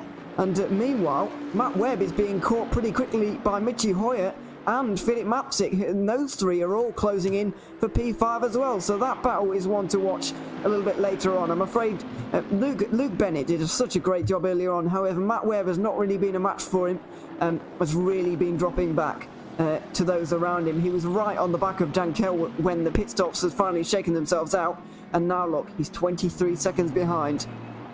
Yeah, he has really been dropping back, has Matt Webb, but still a good debut racer from the number 7. They've got Michi Hoyer and Philip Matzik right on their tail. So we do have a battle for P5, and of course this battle for P3, where the overtakes will happen. Well, that's anyone's guess right now. Yeah, it is, and meanwhile, down the bottom of the order, Daniel Fromo is into the points again because Daniele Brambilla, I think it looks like he's disconnected or just left the race from 9th position, so everybody behind moves up a place, obviously. Fromo might be under fire by Primavera for that position, but Dan Kell now bringing Miles Dixon under fire himself into Cops. Is he going to go for it? I thought he was going to go for it. He definitely thought about it. Did you see that back end squirm? Yeah, it was really edgy through that Cops corner there. Maggots and Beckett's now for these two, and it's hotting up now in the final 10 minutes. We're going to see a dive at some point because both of these guys really want the podium. Yeah, they both really do. Dan Kell, well, let's see if he's learned anything from his teammate Luca Burke, who had to find out the hard way just how difficult it is to get past the number 52 car. And well, at that point it wasn't Mr. Miles Dixon at the wheel, it was Simon Crane, who did a fantastic job defending. And we take a look at Philip Matzik, and there is that 4-way, or I should say 3-way battle for P5, Matt Webb leading it. It could be a 4-way battle though if John Munro really gets a move on here and gets into the battle. Michi Hoyer is right on the back of Matt Webb, who is really coming under pressure from Philip Matzik as well. So 3 cars very close together right now. Matzik is got the best view in the house at the moment. Hoyer trying to get through on Matt Webb. It seems that the fastest car out of these 3 is Matzik and the slowest is Matt Webb. So they're all in kind of the wrong order at the moment. And it's going to sort itself out very dramatically, I'm sure. One of the Aston Martins just in front of him there, about to be put a lap down by these guys. Not entirely sure which one it is because there's a lot of them who are lap down. Look at Michi Hoyer trying to get down the inside into the right-hander there, but he's going to hold it for the loop here. Now, he tries to, but he's had his nose cut off ever so slightly. Matt Webb just drifts wide, and now they make a little bit of contact through Aintree. Matzik is going to... Oh, no, there's contact! Matt Webb has been spun around, and Philip Matzik may end up with a penalty. Look at John Munro, he's going to gain 2 positions. That's fantastic from him. Yeah, and that is so difficult to determine if you're one of the stewards, because Philip Matzik, he saw the gap that was being created by Michi Hoyer, and he thought, okay, I can throw my nose in now because Matt Webb, he's left the door open, there's the space for me, but Matt Webb just slammed the door shut anyway. So it's a case of whether you think Matt Webb knew that Philip Matzik was inside, and I personally think he did, but I'll be interested to see what the steward's verdict on that is. Either way, Michi Hoyer, he's up into P5, John Munro in P6, and now Philip Matzik, he's got to do it all over again on Matt Webb. He has, and hopefully he does it a little bit cleaner this time as well. I think that because Matzik gave that position back and redressed the position, he might be okay in this one. He could be okay to continue on. We'll wait for the verdict on the stewards, and they will get it in before the end of the race. They are usually very quick with getting these incidents looked at and assigned penalties, so if needed, of course. So we will get a penalty for them if needed for in the last 7.5 minutes. However, as I said, I think that Matzik will be okay because he did give that position back. Meanwhile, Miles Dixon and Dan Kell battling hard now. The 2 Bentleys. Dan Kell, good exit off of the loop once again. Is he going to be able to go for it down here at Brooklands? I think he could just be too far back once again. Yep. I think he will be just a little bit too far back. Something else to consider, Daniele Primavera, he's the 2nd fastest man on circuit with the exception of his Musto teammate Tiziano Brioni, and he's really closing in onto Dan Fromelt. There's only 2 and a bit seconds separating the pair of them, but Philip Matzik is once again right on the back of Matt Webb. This is for P7. John Munro 1 second down on Michi Hoyer. We'll have to see whether he can close it down Michi for P5 in the championship. Either way, we're getting quite a few battles spicing up in the final few moments here at Silverstone as Philip Matzik takes a look to the inside on Matt Webb, slides it down the inside, and that is a textbook overtake from the Audi Butler Powell Motorsport driver. Yeah, much better from Matzik on that occasion. Got quite close, actually. They nearly rubbed into the braking zone there, but Matzik clearly quicker and very cleanly makes that move now as we focus on Dan Cow, who's got a good exit off of the Chapel corner at the end of Maggots and Beckett's. And now Miles Dixon is going to be under pressure. To the outside goes Dan Kell through Stowe. He brakes later. He could try this now. He's going to have to keep his car alongside through the long sweeping right-hander. He's done it there. He's got his car for the inside for the next turn, which is a left-hander into the chicane. And late braking from Miles Dixon there. They make a little bit of contact. Dixon got the outside for the first part. Second part gets to the inside, but Kell holds it round the outside beautifully. Great exit from Dan Kell, and I think he's got that third position in the bag now. What a move from Dan Kell, absolutely fantastic. Held it round the outside the long way through Stowe, and then he did it all again through Club Corner on the outside of what is a 180-degree long right-hander. Fantastic stuff from Dan Kell to pick up a P3. That is going to be absolutely huge for the Simply Race and Show team. Yeah, it is, and it's going to be their first point score since, I think, Brands Hatch all the way back at round 2, and even then it was only a 9th position. So yeah, they've really sorry, no, it was at the Hungaroring, excuse me. Wait, but still, Simply Race, it's no, the 15, yes. They got points at Nürburgring. They got 4 points. Oh, did they? Yeah, the 15. Oh, not according to mine. Oh. The 15 discrepancies. Yes. Yeah, I thought you were keeping your own, weren't you? Of these. I've just got an entirely different championship standing in front of me. Yeah, because I don't even remember Dan Kell or Luca Burke even appearing at the last race, so I have no idea why you've got the 15 Simply Race car having points last race. But there you go. According to the one that John sent us. Maybe it's because, see, I'm looking at the 370, but it's still Luca Burke in it, so I don't know if it counts towards, because the teams changed their numbers, so I think this is the same as the number 370 Simply Race car, essentially. But there is a 15 Simply Race as well. Oh, God. Anyway, that is a late from Miles Dixon. He has not given up on his position at all. He throws the car into Stowe, but Dan Kell seemingly far enough ahead so that doesn't cause what could have been a rather catastrophic incident in the final few minutes here at Silverstone. Yeah, they're really, the Paul Simsport car really willing to show that they can get a podium on merit here. You could argue that the Kyalami race was a bit of chaos and a bit of rain allowed them to get that podium, but they're trying to prove today with this result with limited chaos. I know that the Euronics 57 had their demise, and that's what enabled them to fight for this, but they've still had to be there. They've still had to beat all of the cars in behind them. And now, battle for the final points position is getting extremely spicy. There's a lap car going into Maggots and Beckett's. It doesn't really get out of the way either. Fromelt and Primavera are going to be fighting very hard for this one, as Fromelt just takes a not ideal line through that section there. And now Primavera is going to have a great run going onto the Hanger Straight, but actually, the German has really held his own very well there. Yeah, and I think we saw from being able to carry a lot of speed through Beckett, so he's got away with that little mistake where he ran a little bit wide on the exit of Maggots. Either way, we've still got a few minutes remaining, and this battle is not done yet. We've got this battle for the final point, and of course, Miles Dixon and Dan Kell still battling hard for P3. Yeah, they are indeed. But it looks like that gap is just stretching out ever so slightly to 4 tenths at the moment, which is too far if you want to be making a dive. I think they'll be having 2 laps to go as it stands at the moment. Yeah, Brioni is in the final 30 seconds of his lap, let's say, in the final quarter. And then he will be on his final lap of this Silverstone 2-hour race. And now Primavera pulling to the outside. Big defence by Fromelt. He ended in tears last time, and now, Primavera, great pass, and he is even able to cover the line into the loop. Good exit from Fromelt, though not a bad exit, but I can't see him being able to get this position back now.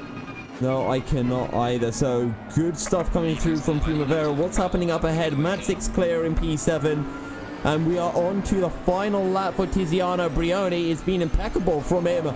Much the contrary to what we saw back at Nürburgring. The pace is pretty much the same, but Tiziano hasn't had to deal with any issues at all. The only question left is, can John Munro find a way past Michi Hoyer? He's been closing in by a bit, 2/10 last time around, and he's got 1.5 laps to make a move for P5.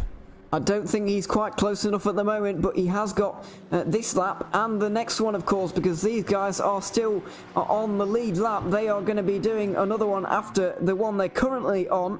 It looks like the top 8 are going to be doing the same as Tiziano Brioni just passes Richard Schaefer there to lap him for the first time. So through the, what would be the final corner now, if we were using the current layout, but we're using the other pit lane as we would, or as they do in the GT series in real life here, that goes here, GT World Challenge Europe.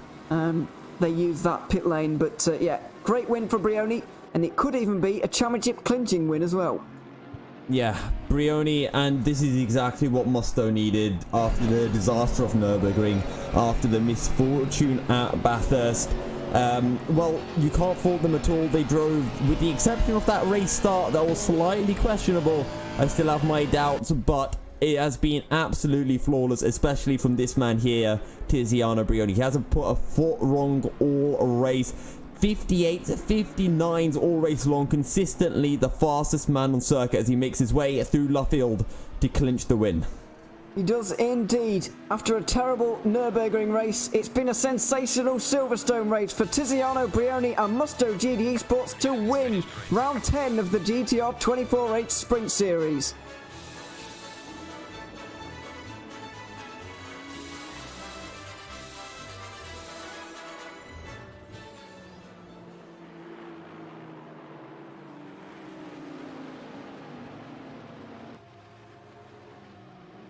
And the battle for P3 might not be done just yet because Miles Dixon is getting very closer to Dan Kell, but he overshoots slightly, has a little look down into the loop, but too far back. This is his final opportunity as well. He needs to get the run onto the Wellington Straight.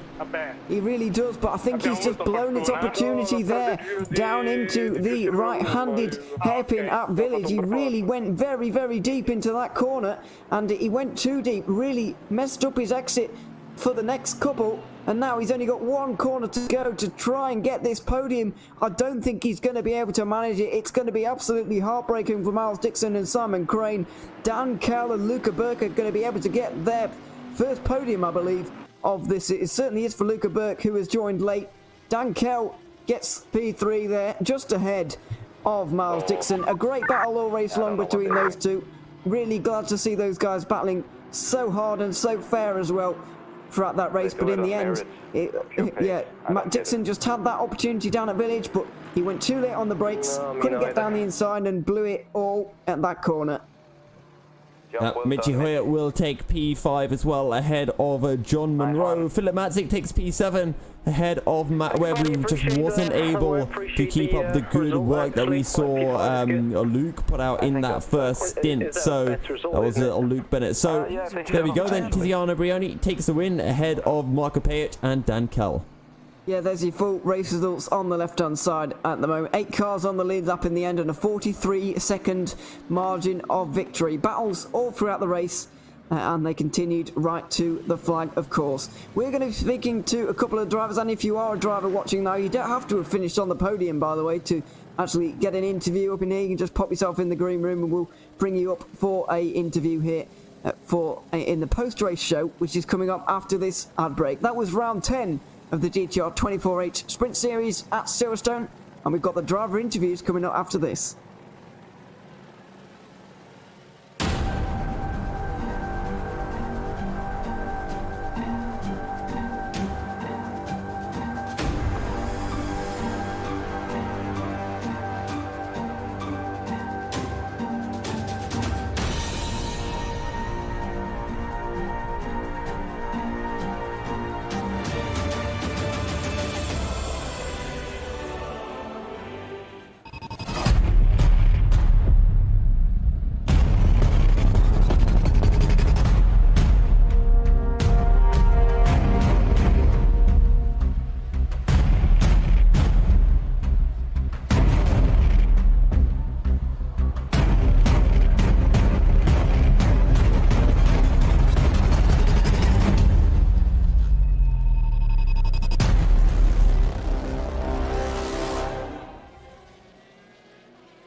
Simplexity is a Danish designer and manufacturer of high-grade sim racing platforms. Their 3 different levels of platforms come in a variety of colors and configurations. Choose from the V4, built from 40 by 40mm extruded aluminium profiles, the V8 built from 80 by 40mm profiles, and the high-tier V12 built from 160 by 40mm extruded aluminium profiles. Prices range from 470 to 750 euros. Go to facebook.com/simplexity.eu and start a messenger chat to inquire more about the options for colors and customization.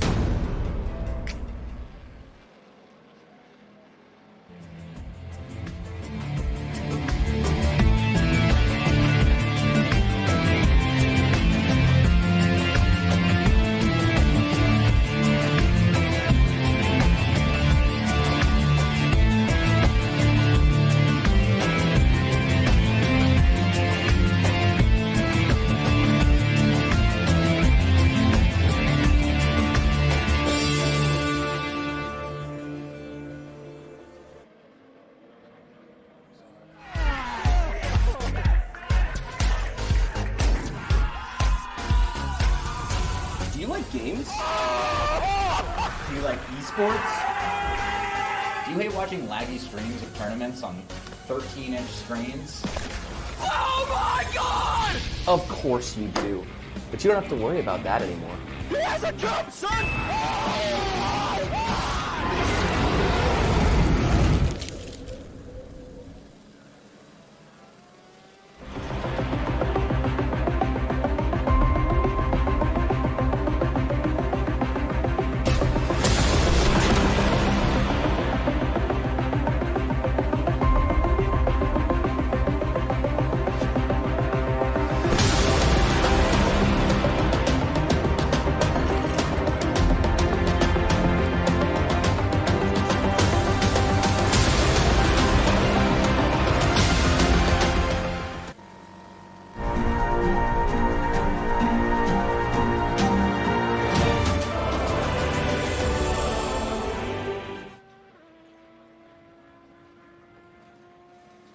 Welcome back to the GTR24H Sprint Series here from Silverstone, where we've seen a very interesting and championship-defining race indeed. This is now the post-race show, and I'm still here, Ewan O'Leary, alongside Yusuf Bin Sahel after commentating on that race, of course. And as I mentioned, championship-defining in the end. 71 Musto GD Esports managing to get the win there, and with 2 rounds to go, they have a 31-point lead, and I want to get your thoughts on this, Yusuf, because that's a huge margin. Does that mean the championship is signed and sealed just yet? Well, obviously we can't give it to them yet, but they're hot favourites now. We've said it before about other teams, and we've said it before about them as well, and they've fallen back again. But it looks like with only 2 rounds, 31 points is too much to claw back for Euronics, surely. Yeah, and to be honest, we might be seeing the championship getting wrapped up next time out at Misano. And yeah, it's been fantastic from us, though. They've been consistent. Their probably most inconsistent drive was actually last time out at Nürburgring, where, Tiziano Brioni was involved in so many incidents, and at the end of the day, it was a strategy call that cost them the podium. But aside from that, Musto have been easily the most consistent team. I mean, so have Euronics, to be fair. It was just those 3 no-pointers in the first 3 rounds that have cost them. But Euronics, if they can pick up a win next time round, if they can, get their second team of Leon Otoki and Marco Pejic really up to scratch and maybe put themselves between the first team and Musto, then, we're only talking 16 points going into the final race, and it is still possible. I think Misano will essentially tell us whether we have a championship on our hands or not. Yes, it will, definitely, because it can be sealed up next time out. And I think we deserve, or we should, give some great credit to Tiziano Brioni for really gathering his thoughts after that disastrous Nürburgring race. He was the one who had about 4 or 5 spins in that race with Yarshall, Brambilla. He also got hit by. He had a little bit of contact with Pejic, I think, as well. He had contact with all kinds of different cars and on his own as well. And obviously, he can't only blame other drivers, but to be able to gather his thoughts like that, recompose himself, and to put out a performance like he did today, I think he really deserves to be complimented greatly for that, because it was a great drive. Yeah, for sure. And it's not just Nürburgring as well. Kyalami must have had issues. And then again, even at the EWC 24 hours at Matsusaka, must have had more issues. They should have won the GTE class. And then issues towards the end of the race. They had a disconnect. They lost 3 laps. Meant that they didn't take the win. And they ended up finishing second. So it hasn't been a good past month for Tiziano Brioni. So great to see that he comes back and with such fine form as well. You know, pretty much an impeccable final stint for Musto. Yeah, he did a really, really good stint. I think that even if Yarsha was out there to battle with him, Brioni might well have come out on top anyway. So it's unsure what the result would have been, of course, but a big shame for Euronics now. They will probably have to win both of the remaining races, something that I think they probably can do. However, if Musto finish in the top 5 in both of Misano and Monza, then they are going to be guaranteed as champions no matter what Euronics do.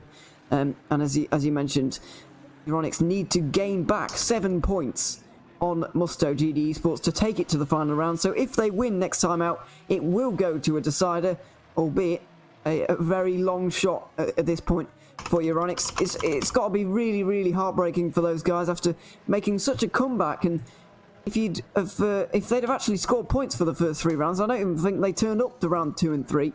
If they'd have actually done that, then they would have been right in the fight. It actually would have been their championship lead at that point. They would have been way out in front, and they could have been able to afford issues like this. But I'm afraid this is their 4th non-finish of the season.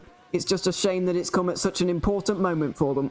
And I think, you know, the other thing that's also really sad as well, but this is, I think, now the 4th, maybe the 5th time we've been robbed of a battle between Musto and Euronics. You know, just when the stage is set for an absolutely thrilling battle, something always comes in the way. A couple of times before, it's been, you know, a bit of contact.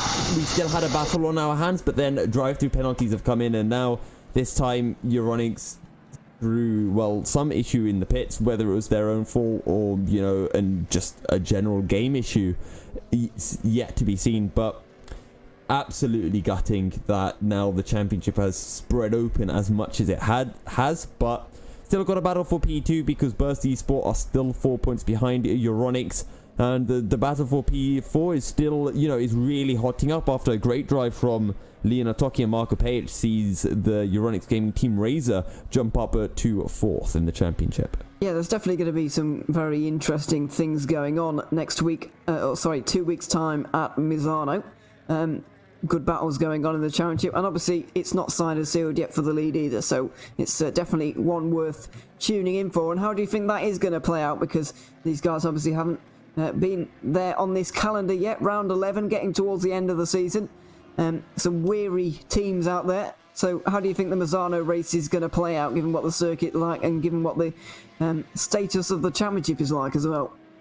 I'm trying to remember the circuit. It all comes from my MotoGP memory, but from what I remember, not a lot of long straights. You've got one in the middle sector, but again, it's not the longest of straights. So I have a feeling we're going to be going potentially back to the likes of the Porsches for Misano before we make our way to Monza, and we might be seeing some of the Mercs reappear along with the Audi. So I think it's going to be a Porsche circuit, and then we can get the more grunt of the likes of the Mercs and Audis at Monza. So we'll see. And, you know, it's when you look back to those kind of narrower circuits like Laguna Seca and Suzuka, Musto GD were the ones that came out on top, winning both of those circuits. So who knows what can happen at Misano.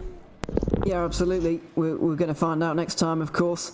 And it doesn't look like, unfortunately, that any drivers are actually going to join us here, which is a bit of a shame, because obviously we'd like to hear from you, but unfortunately none of them would like to join us on this occasion. So I think we're going to end the stream here with the end of the race, and had a bit of a chat about everything that's gone on throughout the race here in the post-race show. Unfortunately, we weren't able to actually talk to any of the drivers in this one. But that's just the way it goes sometimes. It will be nice to see them maybe at Misano in 2 weeks' time, and at Monza for the finale as well. We can talk to some of them after the race maybe. But that has been it for the Silverstone race here for the Sprint Series. It's been a pleasure once again. I've thoroughly enjoyed the race as always. And in 2 weeks' time we will be back with the Misano race, the penultimate round of the Sprint Series. will be coming your way in just 2 weeks' time on Wednesday, as always. But until that race at Mazzano in 2 weeks, this has been the GTR24H Sprint Series at Silverstone. And until then, we'll see you soon. Goodbye for now.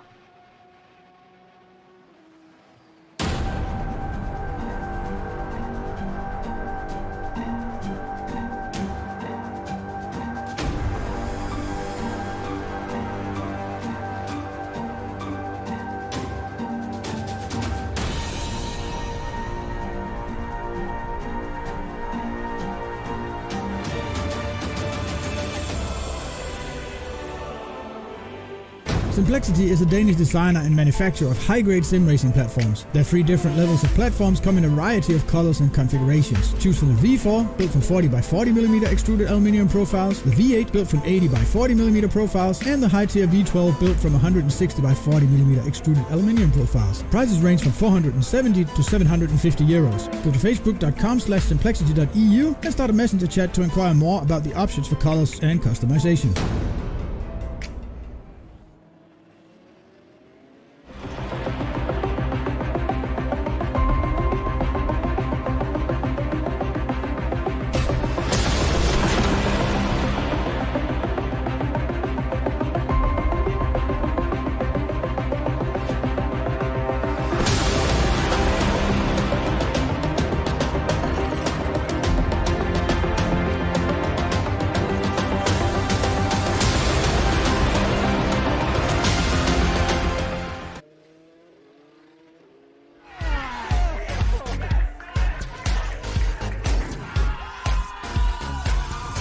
Do you like games?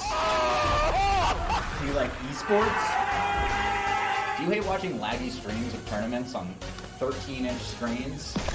Oh my god! Of course you do. But you don't have to worry about that anymore. He has a jump, son!